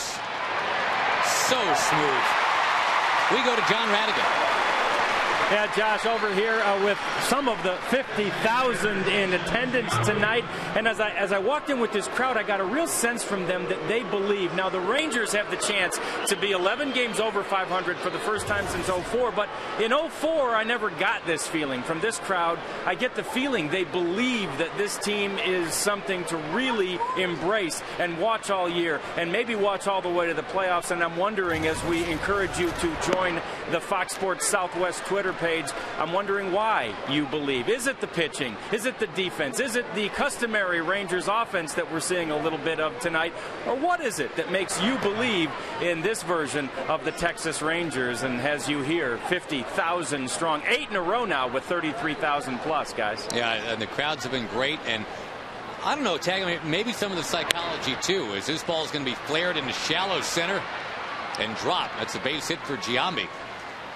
In 04, as much fun as that year was, Buck Showalter called it Mr. Toad's Wild Ride, and it was. It was a great time, a good ride. But the Rangers were chasing two really good teams all year, the Angels and the A's, and they never really had any margin for error. The Angels had just a great start to that year. The Rangers started something like 30-22, and they were still maybe 4 games back at that point. I think the fact that, you know, the Angels are a 500 team, Seattle's kind of fallen down a bit, the A's are struggling. You get the sense that, you know, this could be the year where it all just comes together, and you don't have to play 100-win baseball to make it happen. Yeah, it does look like there's a good opportunity. At the same time, as the Angels get healthier in their starting rotation, what they've shown in the past, I'm sure you'll see this year. And so I think you can count on the Angels being very formidable as the second half of the season gets underway and unfolds. They've been kind of handicapped in their rotation by the injuries, but if they get them all back, they're going to be tough to contend with. We saw Eddie Guardado getting ready in the Ranger pen. And a foul back here by Suzuki.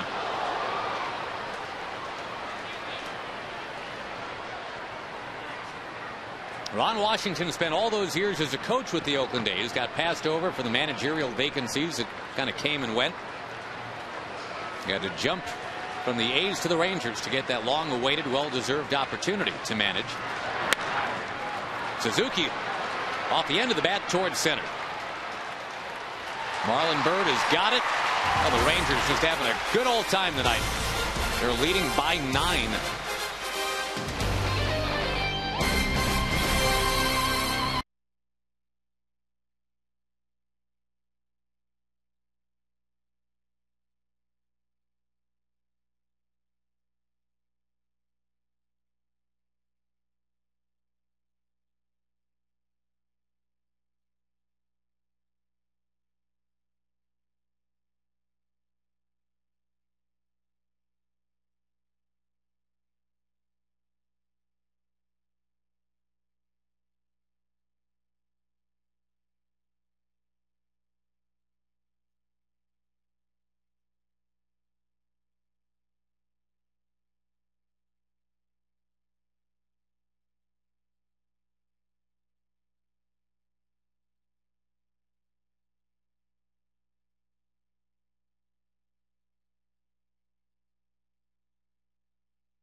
Jackpot worth $700 plus tickets to a Ranger game and dinner for 2 at Sonic Drive-In. We are playing tonight for Isis Mast from the Colony.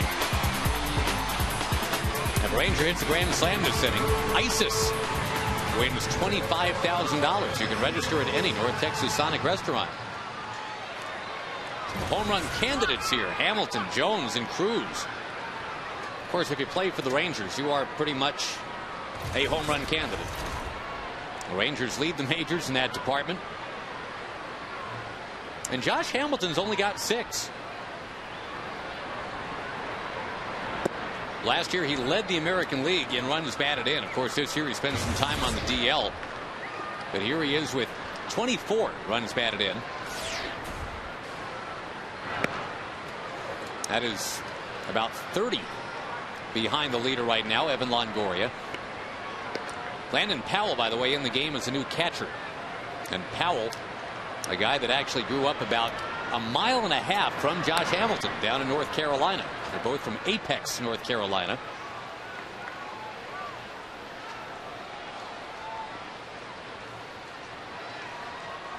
I'm sure if they wanted to, they could catch up on a lot of people they both know right now, but they'll probably wait on that.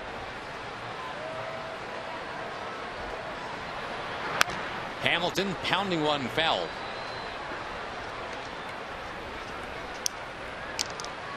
Down by Wayne Kirby in that first base coaching box area anyway. Gary Pettis is on his way back. One of his kids graduating from high school this weekend.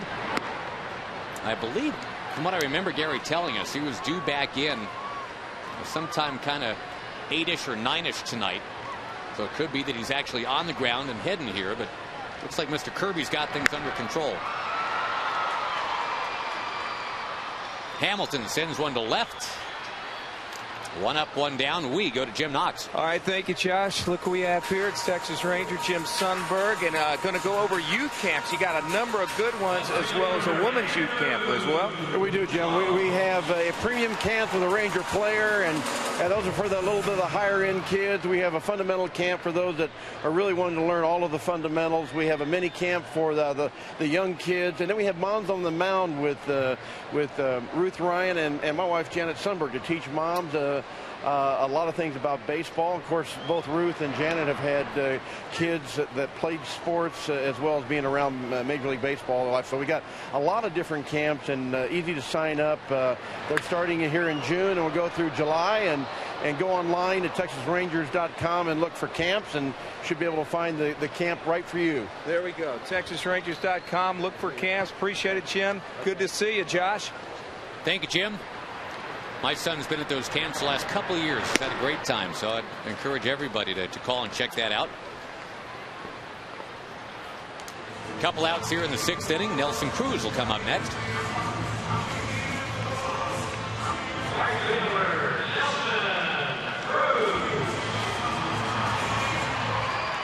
Cruz having belted a home run tonight, number 14 this year. We're going to check the Ford leaderboard real quick. The Rangers now with 83 home runs.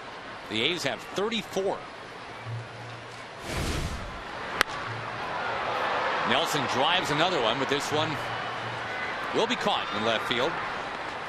A 1-2-3 inning, getting the Rangers and the A's on to the 7th. A 10-1 lead for McCarthy and the Rangers tonight.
Baseball brought to you by Southwest. Book your next trip at Southwest.com.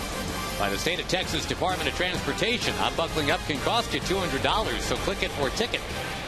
And by Miller High Life. Good, honest beer at a tasty price. Brandon McCarthy had a rocky first inning, but then recovered real well. He leaves after 6 full innings of work, a 3-hitter. And now Eddie Guardado has to come on and pitch the 7th. Rangers enjoying a very comfortable 10-1 lead tonight. And I think that's one of the factors in Brandon leaving after 6 innings. I'm going to make the assumption that there's nothing wrong with Brandon by the way he pitched in the 6th inning. The other factor is his workload in his last 3 starts. Yeah. He's gone 7 innings twice. He went 9 innings in his last start. He's averaged 116 pitches in his last 3 starts, 124 pitches in his last start. And that's the first time he's ever had that kind of a workload in his career in 3 straight starts. And so this is a good opportunity, I'm guessing, to get him out of the game with a good outing, 87 pitches. The Rangers have a comfortable lead. They've got an off day on Monday. Get the guys in the bullpen some work and let Brandon stay strong and be in good shape for his next start. That's just a guess as to why he's out of there.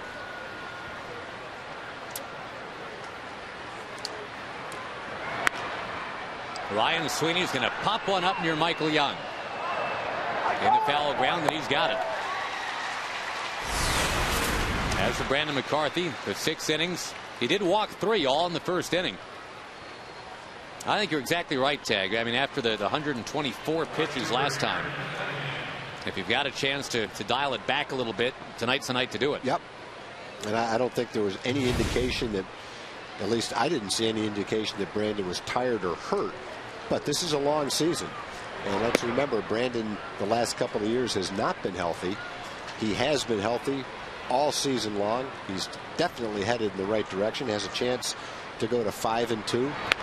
And so you want to maintain that for a whole season. And this is a good opportunity to keep the pitch count down a little bit. He doesn't have to prove anymore that he can go 7, that he can go 9. He's done that. He can pitch deep into ball games, but tonight's a good opportunity to get out of there after 6, 87 pitches, and let the bullpen bring it home. Well, he's close to having as many wins this year already than he had the last 2 years combined. He was 5-10 for the Rangers his first year in 07. Last year, just 1 win. He made only 5 starts because he was hurt. I think with every outing this year, Brandon's gained more and more confidence.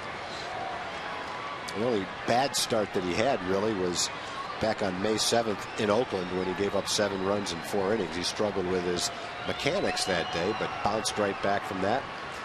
And over his last 4 starts, he's been solid, he's been strong, and he's getting better. That's the big thing. That ball chipped by Cunningham in right field. And Nelson Cruz is there. On the scoreboard, the Tigers trying to hang on against the Orioles. It is 6-3 in the 9th. The Orioles have another home run from Luke Scott. That's 4 in 3 days for him. Cleat Thomas has hit a pair for Detroit, his 2nd and 3rd of the year. Curtis Granderson has hit number 12.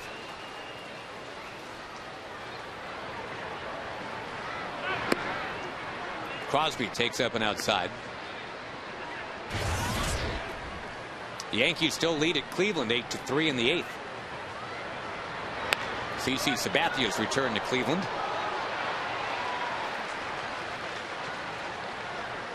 White Sox got 2 in the 9th to beat the Royals 5-3. The other thing good about having a nice lead today is, provided you keep this lead, you won't have to use Frankie, who pitched yesterday, CJ, who pitched twice yesterday. They each get an off day. They'll be ready to pitch tomorrow if they're needed. And then Monday's an off day before the tough road trip to Boston and New York. So the pitching is setting up really nice right now. And that's thanks to the starting pitchers and how deeply they've pitched into ball games. And congratulations to Tommy Hunter, too, getting a call up and having a good, solid game yesterday. I know he felt good about that. I think he would like to have finished the 6th inning. Well, I hope nothing's wrong with Eddie right here. Now, Saltalamacchia went out there the pitch before, as Eddie seemed to grimace. Now there's enough concern that Ron Washington and Jamie Reed are out there. Well, I hope there's nothing wrong with Eddie, because he's starting to throw the ball really well. This last 5 or 6 times out, he's getting better and better.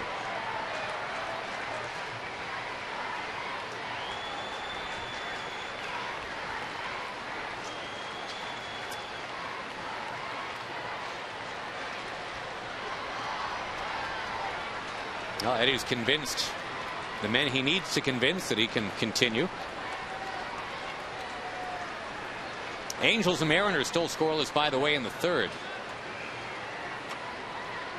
Blue Jays beat the Red Sox today 5-3.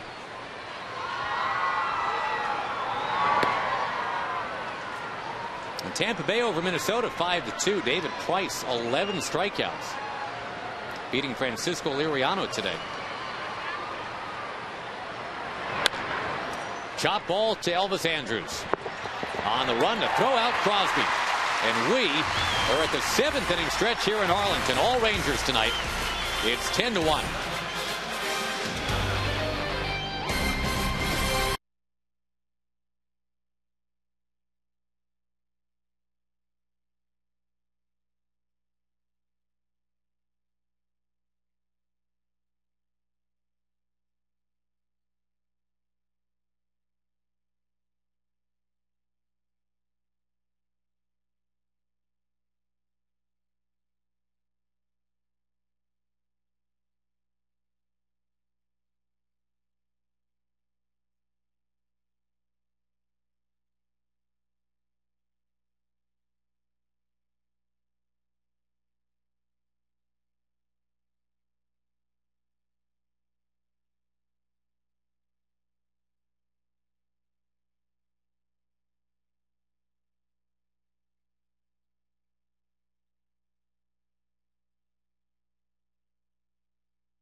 AT&T, the nation's fastest 3G network. AT&T, your world delivered.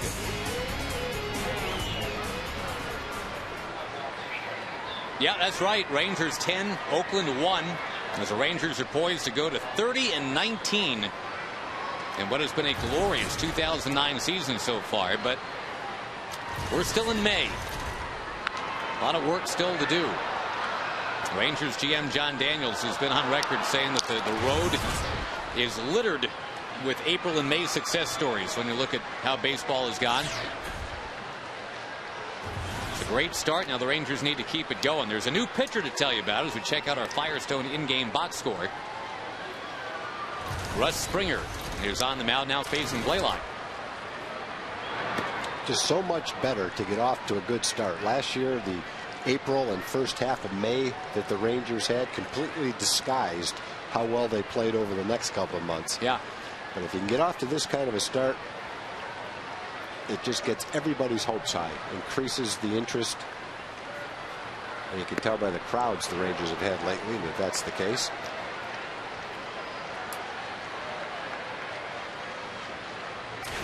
Now we've called it the magic carpet, and it is still flying around here in North Texas. A lot of room still to climb on board. Although really not tonight in this ballpark. 49,000 or so. Still haven't heard the official attendance yet.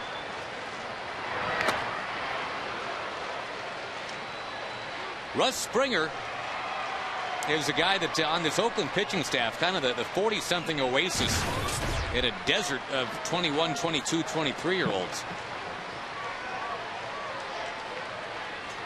Durable guy.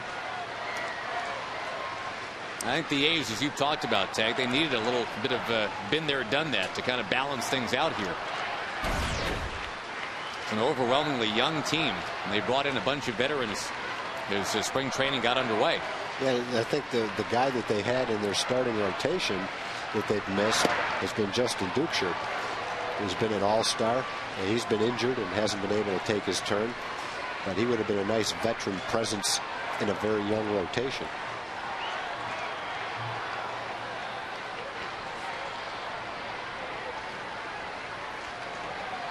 Mike Everett, the home plate umpire, making sure that that mask is going to be okay to continue.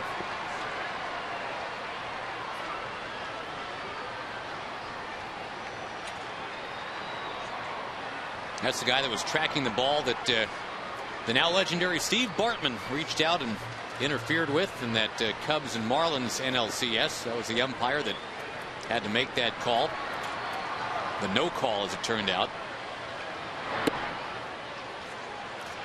Will we ever hear from Steve Bartman again? At least by the name Steve Bartman? I don't know. I feel bad for Steve Bartman. He was just in the wrong place at the wrong time. Boy, no Any kidding. one of us sitting in that same seat could have done the same thing. Blaylock fouls it right back. It was not Steve Bartman's fault that Alex Gonzalez kicked that double play ball a couple batters later. Yep. That was something, though. The Cubs were poised to finally move on, get to that World Series. There was also no guarantee that Moises Alou was going to catch that ball either. That's what was so weirdly disingenuous when he came out a few years later and said, you know what, I don't know if I would have caught that ball anyway. I'm sure Bartman, wherever he is, you know, hiding out in Montana or whatever, is thinking, now you come out and say that? Yeah. Thank you. Could have helped me a lot if you said that right from the day one.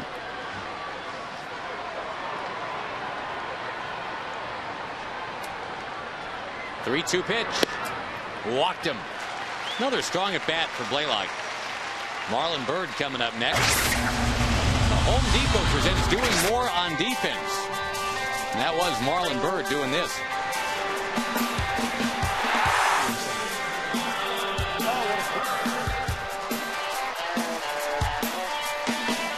That was right after he had blasted a home run up on Greens Hill.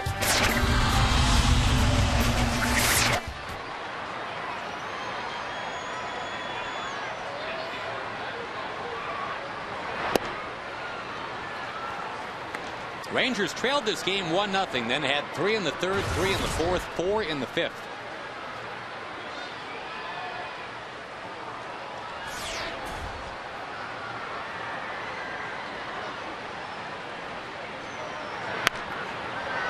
Fouled out of play.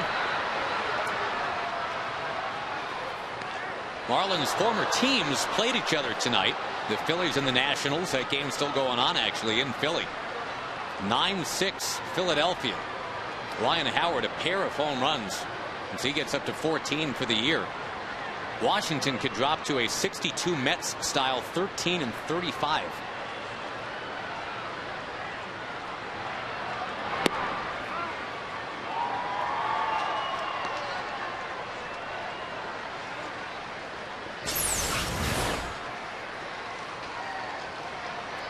Slider from Springer. Just missed a little bit outside. Just missed the corner. Good call by Mike Everett.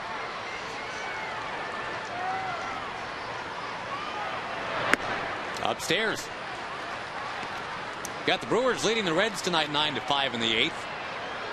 Former Ranger Jerry Hairston Jr. home run number 7 already. Wow. For the Cincinnati Reds. Everybody have Hairston with more home runs than Josh Hamilton this year? I didn't have Jerry with 7 this early in the season. Wow. He is going Hairston country. What he used to say during batting practice. Yep, hit a home run. That's Hairston country out there. And the guys would say, what, first row of right down the left field line? I miss Jerry. He was a good-natured guy. Yeah, he was. Liked having him on the team. He'll have a good career in the broadcast booth probably if he wants to. Absolutely.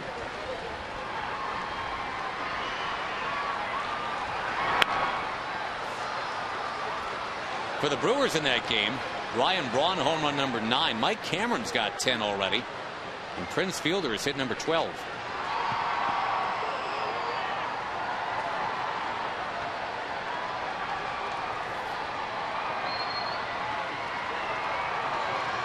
Well, Springer's about to throw a 16th pitch of the inning. He's only faced 2 dudes. Hadn't got it out yet. Another foul from Marlon Byrd. You know, Blaylock is not a guy that walks a lot. Byrd has not been a guy that's walked a lot this year, but you know, Blaylock already has a walk off a strong at bat in the 7th. Maybe Marlon Byrd is heading the same way.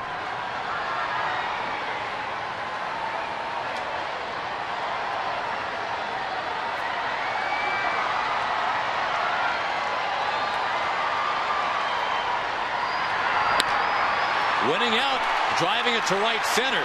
That ball taking off and bouncing up against the wall. Blaylock told to stop at third. It's an easy double for Bird.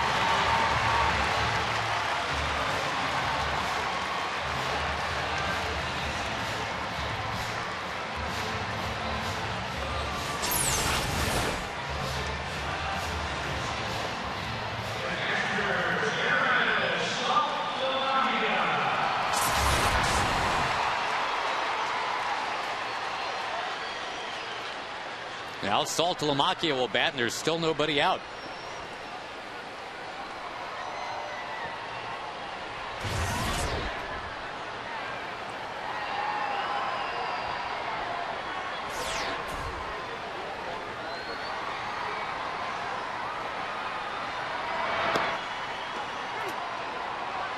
Other National League scores, the Astros lost again. The Pirates got them 7-4 in Pittsburgh tonight.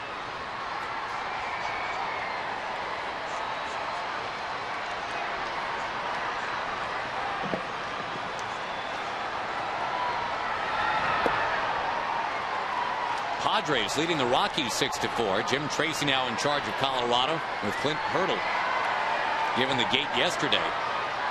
Padres by 2, and former Ranger Adrian Gonzalez home run number 19 to lead the major leagues. Wow.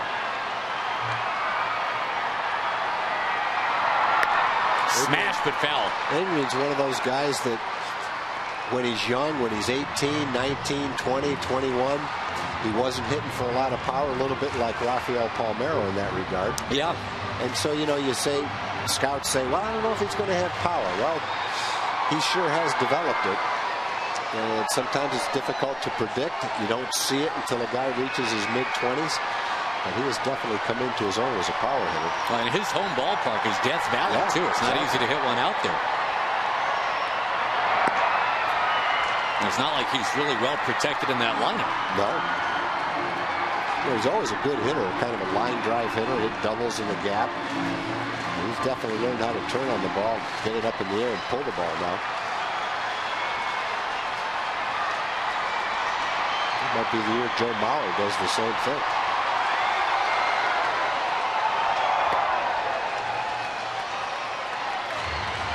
Got 21 pitches right now. And nobody out, and it's only 3 hitters. Nobody warming in the Oakland bullpen. Remember, there was a doubleheader yesterday. Got a quick turnaround tomorrow.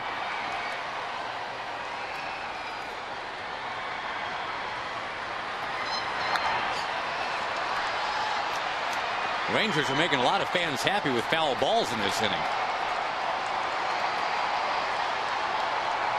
A couple other scores real quick. The Giants lead the Cardinals 2-1. Albert Pujols has hit number 15 for St. Louis. Marlins beat the Mets today 7-3.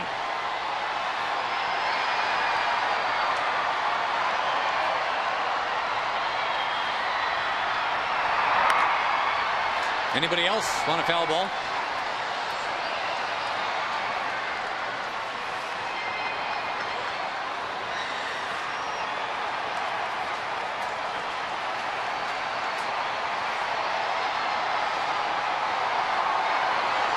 Aleno just missed it.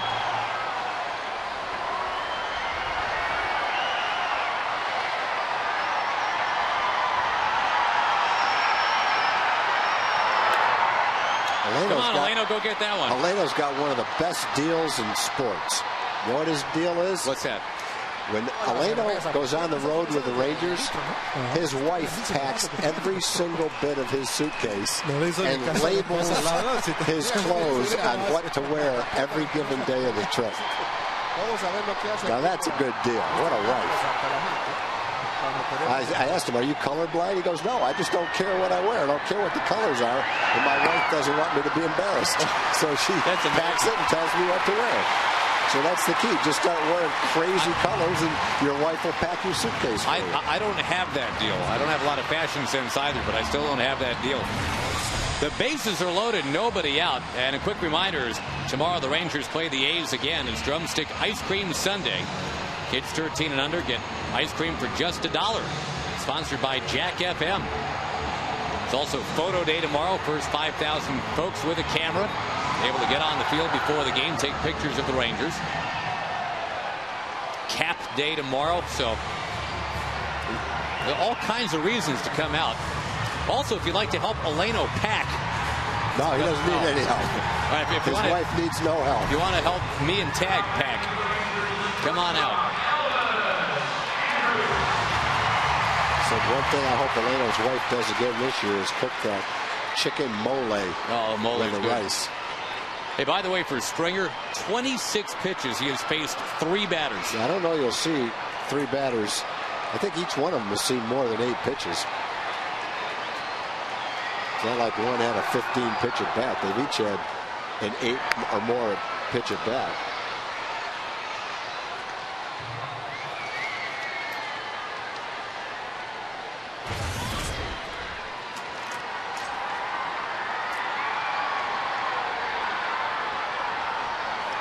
They say that the life of the average Major League Baseball is 6 pitches. But we are running through them just one after another here with all these fouls.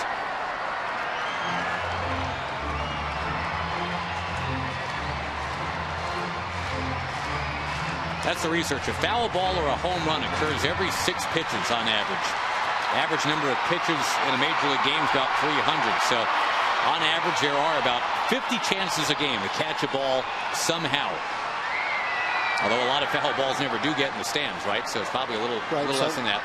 Most of them nowadays get tossed into the stands, though. Wave and a miss by Elvis. Just for grins, though, assuming all those balls do get in the stands and assuming that the average Major League crowd of 29,000 fans a game holds for the next few years, that puts your odds, if you come to just one game, at about 570 to 1 that you might catch a foul ball. I think your odds increase, though, if you're in the top row of the upper deck in left field. Yeah. It would take about a 900-foot home run to get up to you. Andrews base hit right field. Rangers 11, Oakland 1. Boy, Elvis just continues to have good at-bats. I haven't done the figuring, but it'd be interesting to see. Strikeouts per at-bat, Elvis might be the best on the Ranger team. He's close to it if he's not there, making the best contact. He's only 20 years old. Yeah, he's only 20 years old, and he just does a good job of hitting the ball where it's pitched. And he's already shown some power with his doubles and triples and home runs. But he hasn't even begun to develop his strength, which you'll see when he gets to be in his mid-20s. Who knows what kind of a hitter he can become. Kinsler now to right field, twisting towards the chalk line. There! Cunningham's got to get up and go chase it. And there was a little bit of a malfunction at the junction there, as the late great Mark Holtz once said. Everybody was holding up to see what was happening. And there were Rangers running right up on top of each other. Kinsler had to hold at second base as there were 2 runners at third base for just a moment. It's now 13-1. Yeah, they had to wait and see if Cunningham was going to catch the ball. Ian didn't have to wait. And he probably could have had a triple. Omar Vizquel now is going to pinch hit for Michael Young.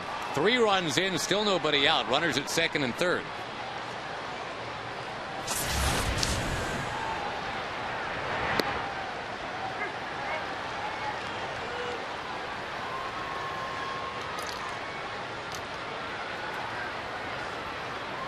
Well, Michael Young ends his night with 3 hits and a line drive out to left. Omar Vizquel settles in, wearing the Rangers score, 13.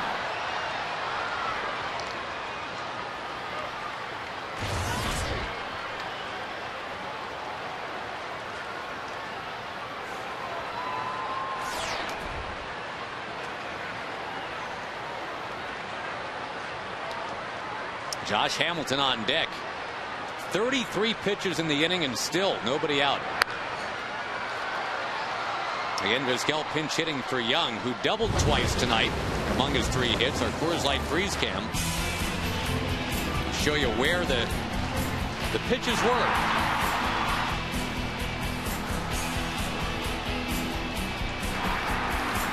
Michael getting doubles 18 and 19 for the season.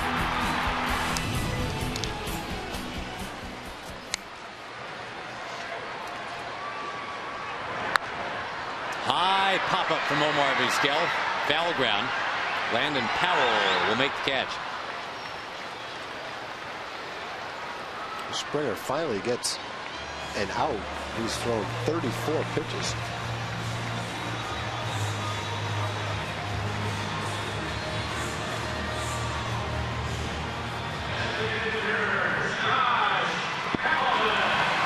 Now Josh Hamilton, and again, a warm ovation for Josh as he went out onto that north lawn during the pregame concert. Grabbed the mic and talked to the crowd. Talked to them about everything he's been through off the field. And that is always warmly received. Josh has said he never gets tired of telling his story. He says he feels it's his obligation to tell people what he's been through and how anybody can bounce back from anything. The Casting Crowns performed at that concert. Josh was up on stage with him.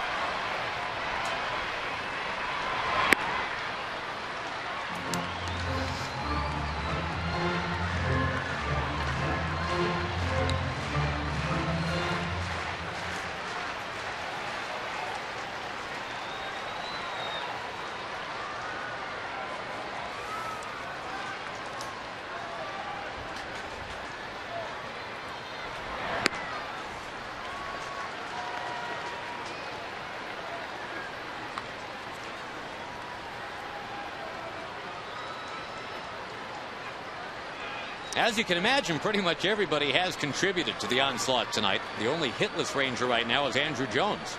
Cleanup man. 7 different Rangers have at least one knocked in. Ian has 4. 2-2 the count. Yeah, 4 RBIs from the leadoff spot.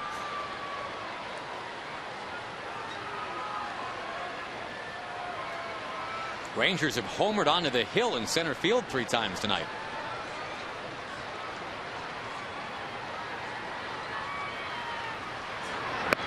Wave and a miss. So 2 down in the inning. Jones coming up. We go to Jim Knox. All right, Josh, you know, a lot of big groups coming here throughout the ballpark. One of them, Waterbrook Bible Fellowship on hand. And, hey, Dave Burchett, the fine director, does this broadcast. His wonderful wife, Joni, right behind me. Also, refugees from Burma. Burma located right outside of Thailand through a translator. Just kind of curious how they are enjoying their very first ball game. You want to ask them, please? Okay, well, คือใจดีแหละหมอคือมาเกสบอลเนี่ยเบสบอลคือใจว่าขอบคุณยี่ห้าหมอคนยี่ห้า Okay, that means yes. Also, one person in the group tag, you're going to like this. Go ahead and stand up. This is a nice sign here. Tag, don't tweet. He's learning, but very nice. I love that one. and it's true. At least so far that's the case. We're kicking and screaming, dragging Tag into the 21st century here. That's a great caricature. You don't realize what you look like until you see someone draw a picture of you. Oh, that's great. You look like a light bulb with glasses, apparently. Pretty much. The 0-2 pitch is due to Andrew Jones. Maybe that light bulb will go on someday, and I'll learn how to tweet. Foul back this way. Well, in the interest of full disclosure, you know, I talk like I'm real hip and, you know, and up on everything. It's not like, you know, I tweet, though. I tweet, but I'm not a Facebook guy. And no. But you know, the Twitter phenomenon, I'm curious. I've never been to anybody's Facebook. I haven't even seen it. Another foul. We got to have a record for a half inning in terms of number of foul balls back in our general area. Poor Russ Springer's out there battling. This will be his 45th pitch. Wow. He couldn't have had too many innings in his career of 45 pitches. sometimes they just go like this. The Rangers have fouled a ton of balls off. Maybe they put them in play, making out. It could have been a lot better for them, but just one of those innings.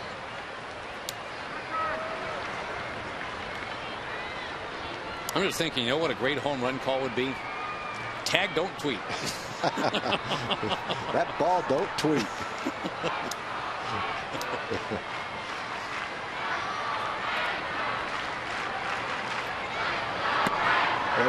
That ball is going.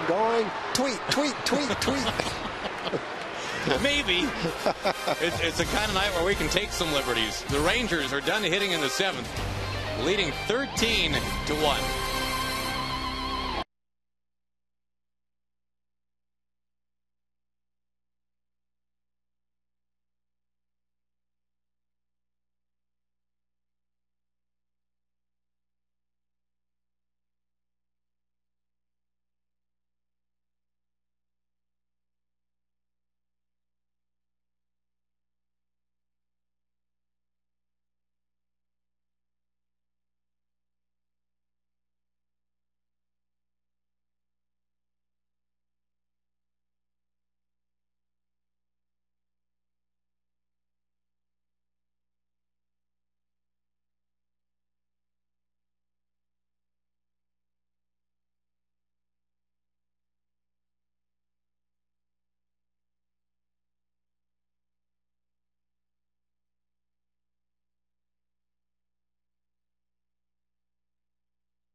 Homered up on the hill in center field. Michael Young 3 for 4 tonight.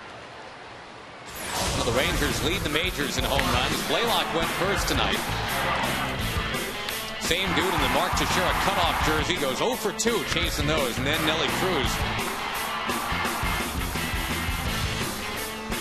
13-1 Rangers. And a crowd of 45,325 we are told here tonight. Some changes for the Rangers in the 8th inning. Warner Madrigal is now on the mound. Gregorio Petit is the batter. Here are the numbers on Mad Dog.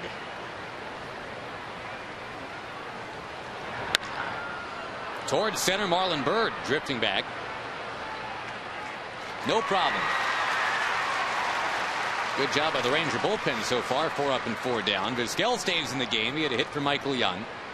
A guy with 11 gold gloves at shortstop playing some third base.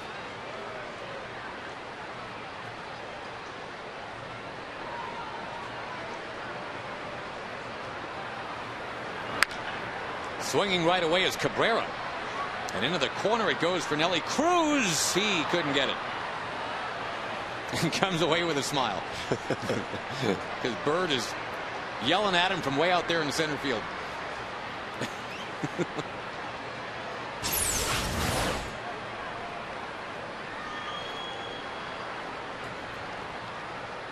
I didn't see anything that funny about that.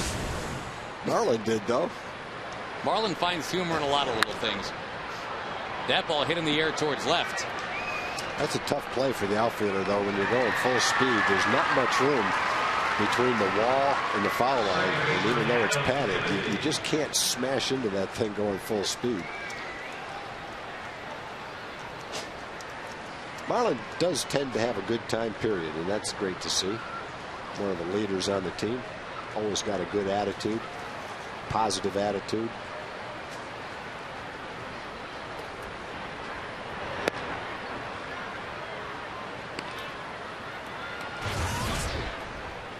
Well, it helps to have positive energy guys, high energy guys, and just general positivity. It's a long season, as everyone always says. Guys that look for and find silver linings are helpful to have.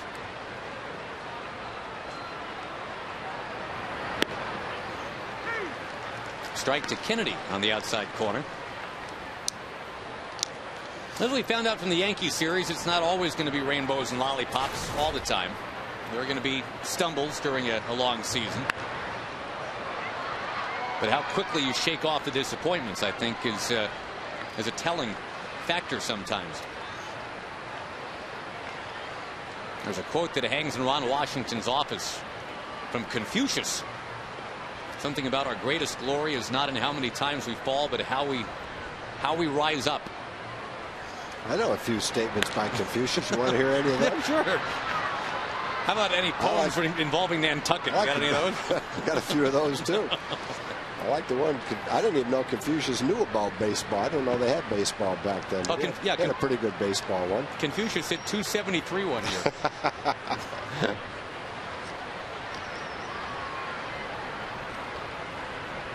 Two from Madrigal is fouled. That used to be a shtick, Confucius say, and then ... Was that was a gag for a while? That was, yeah.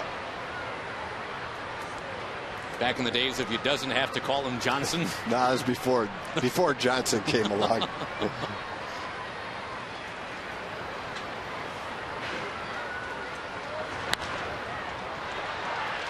Well, we are involved in foul ball theater at the ballpark tonight. Nobody's complaining in this crowd at 45,000 plus.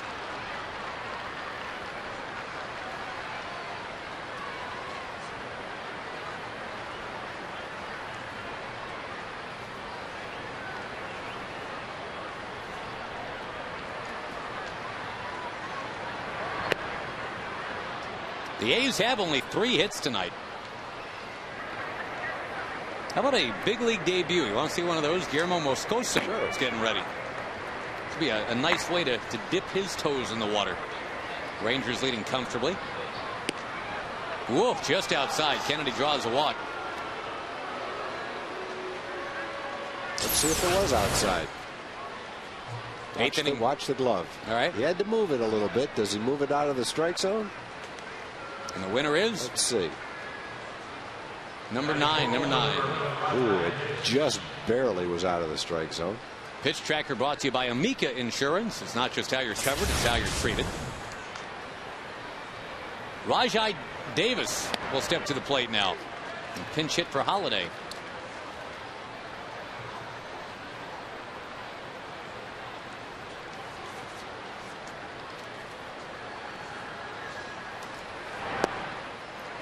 The former Pirate, the former Giant, a speedster, but he's got to get on base to utilize the speed.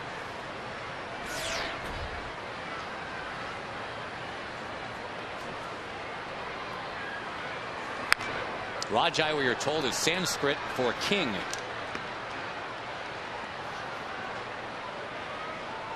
This guy originally a 38th round pick of those Pittsburgh Pirates.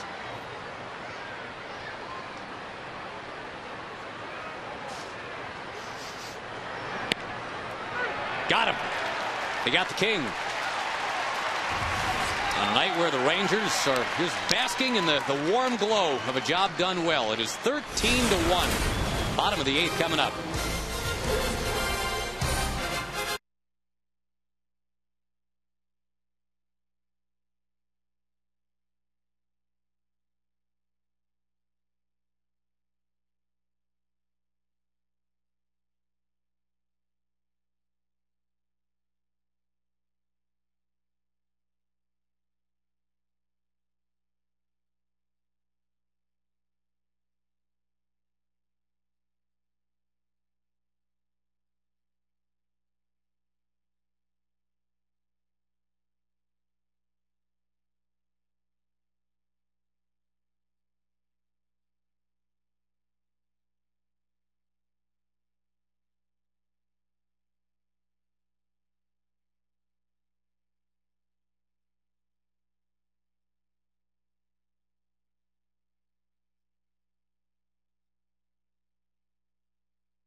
Amica Insurance. It's not just how you're covered, it's how you're treated. For more information, visit AmicaTexas.com. Happy Ranger fans here tonight, no doubt. 13-1 for the hometown team. They're about to make it 12 wins in their last 14 home games. They're about to get to 11 games over 500 for the first time since 2004. New pitcher to tell you about, Andrew Bailey. Bailey's got good stuff. We saw him earlier in the year. This kid throws hard. Got a hard breaking ball. He's got a chance to be a closer someday.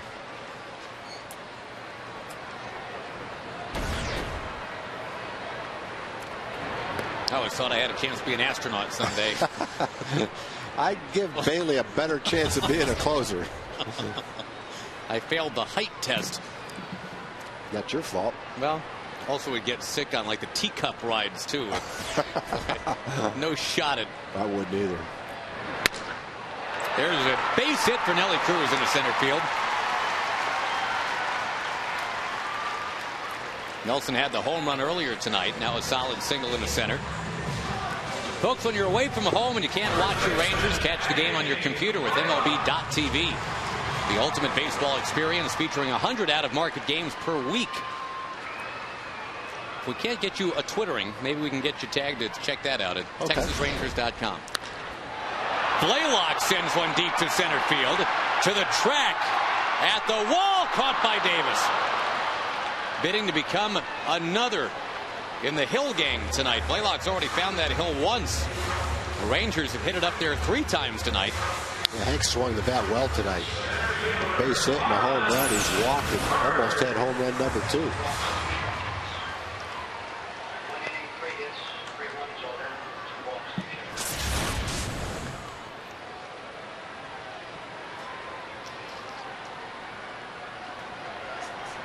Now Marlon Byrd, who has sparkled defensively tonight, also has scored 3 runs.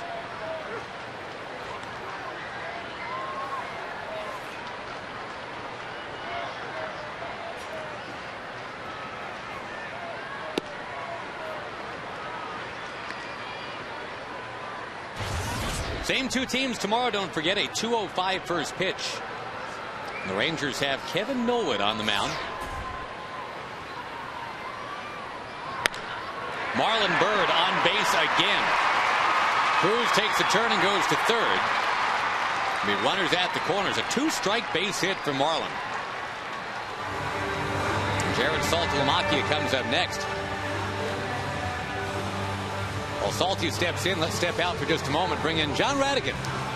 Yeah, Josh, we may have to extend Rangers Live tonight. There are so many to talk to. 7 with RBIs tonight. We get good pitching. We get good defense. We get great hitting. And we've got lots to talk about on Rangers Live. Steve Busby will be joining us here. And I'll bet you, of the 45,000 in attendance tonight, I'm guessing somewhere around 42,000 of them will be right here behind me and wanting to celebrate more and enjoy a little bit more here at Rangers Ballpark in Ellington. We're up right after the game with Rangers Live, guys. All right, sounds good. Thanks, John. Looking forward to it.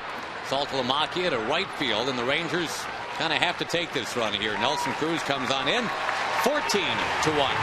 Yeah, you don't want to rub it in and take another run, but at the same time, you've got individual things that count as well. Saltalamacchia is battling up there and hits the ball deep enough to get a sacrifice fly. Not his fault the score is 14-1, so you can't just stay at third base on that play. Saltalamacchia gives a bear hug to the manager. Salty, the 8th Ranger to have at least 1 run knocked in tonight.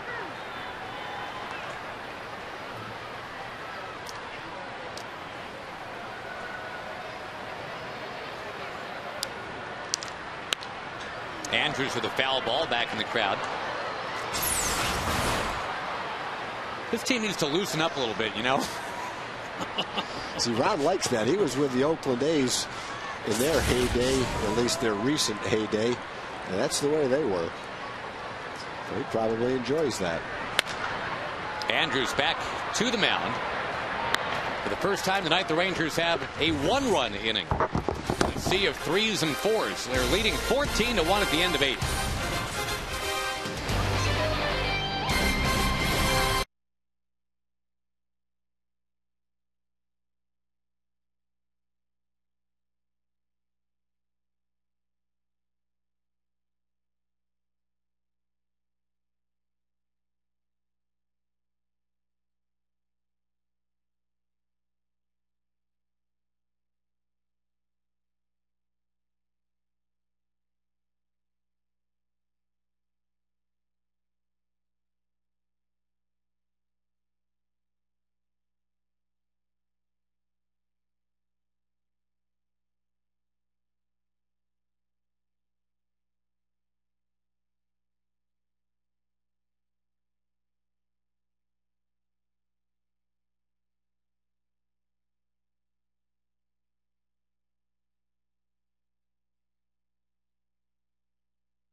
against him, so he liked that. I let him beat me, but yeah.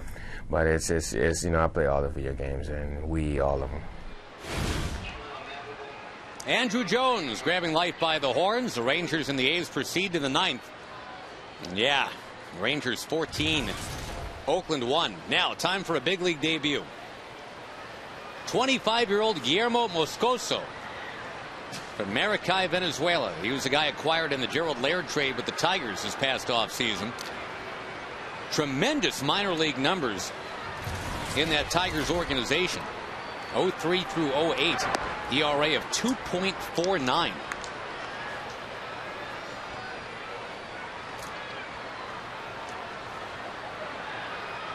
The first time he gets a chance to face a big league hitter, and it's Jason Giambi. Pounded to first off of Blaylock, handcuffed him. Kinsler's got to go chase the ball down in shallow right. A tough chance for Hank.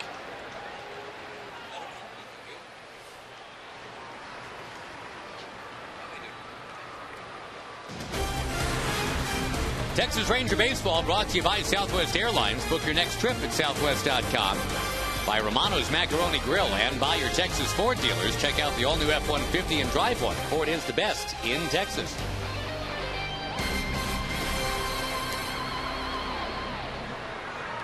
So with Giambi aboard, Landon Powell bats for the second time. I'm assuming they're ruling that a base hit. They haven't put it up on the scoreboard yet either way.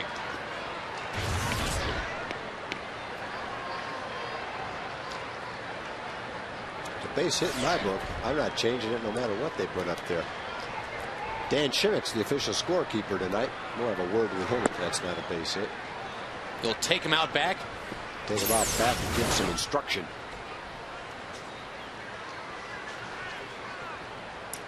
That's a pretty tough hop to handle right there.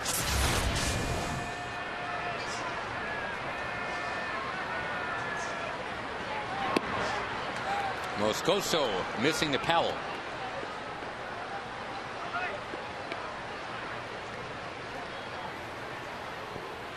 Rangers trying to get to that 30th win of the year before they get to their 20th loss of the year. And obviously in very good shape. That is a base hit, by the way, Tag. They just posted it. Our Jack in the Box standings right now, the Rangers at 29 and 19. Waiting to see how the Angels and Mariners finish up. They're scoreless in the 6th tonight. Felix Hernandez pitching for Seattle.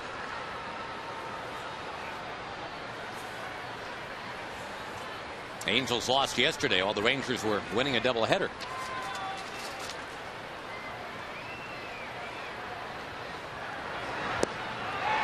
There is the first out achieved in the big leagues by Guillermo Moscoso. It's a strikeout.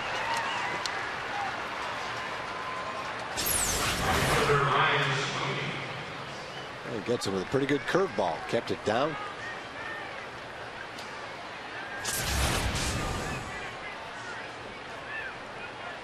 Again, the game tomorrow is a 2:05 first pitch. Kevin Millwood against Dallas Braden. That ball hacked in the left. A base hit by Ryan Sweeney. The A's had only 3 hits for the entire game coming into the 9th inning. Now they've got 2 against the rookie. Good pitchers duel in that game. The Angels and the Mariners. Jay Palmer pitching for the Angels. He's 5-0. Is that Jim Palmer? No. Making a comeback? He's pitching like Jim Palmer. I think that's David Palmer, isn't it? No, there used to be a David Palmer.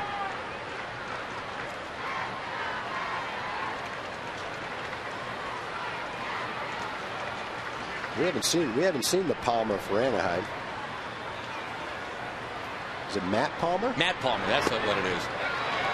David Palmer used to pitch for the Expos way back when. Jim Palmer, of course, everybody knows Jim Palmer. Well, what a season for Matt Palmer for the Angels right now. 5-0, pitching a shutout so far tonight. 30-year-old rookie stepping in for them. Pretty impressive. I didn't even know anything about him until the season started.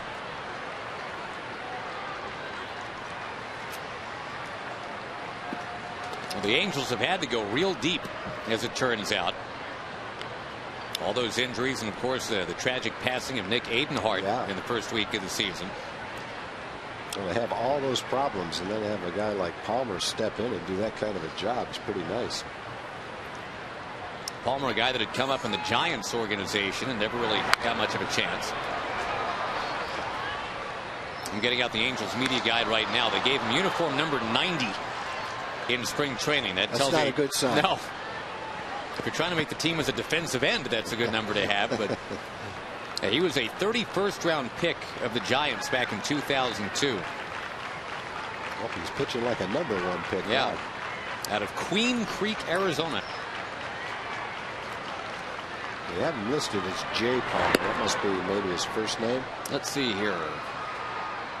What does it tell us about old Matt Palmer here? Doesn't give us his full name. No. Okay. You want to know his kids' names? I got that. Justin Morgan and Keegan. Ground ball towards short, and Elvis Andrus has it. 6, 4, 3. Got him! Ball game. 14-1.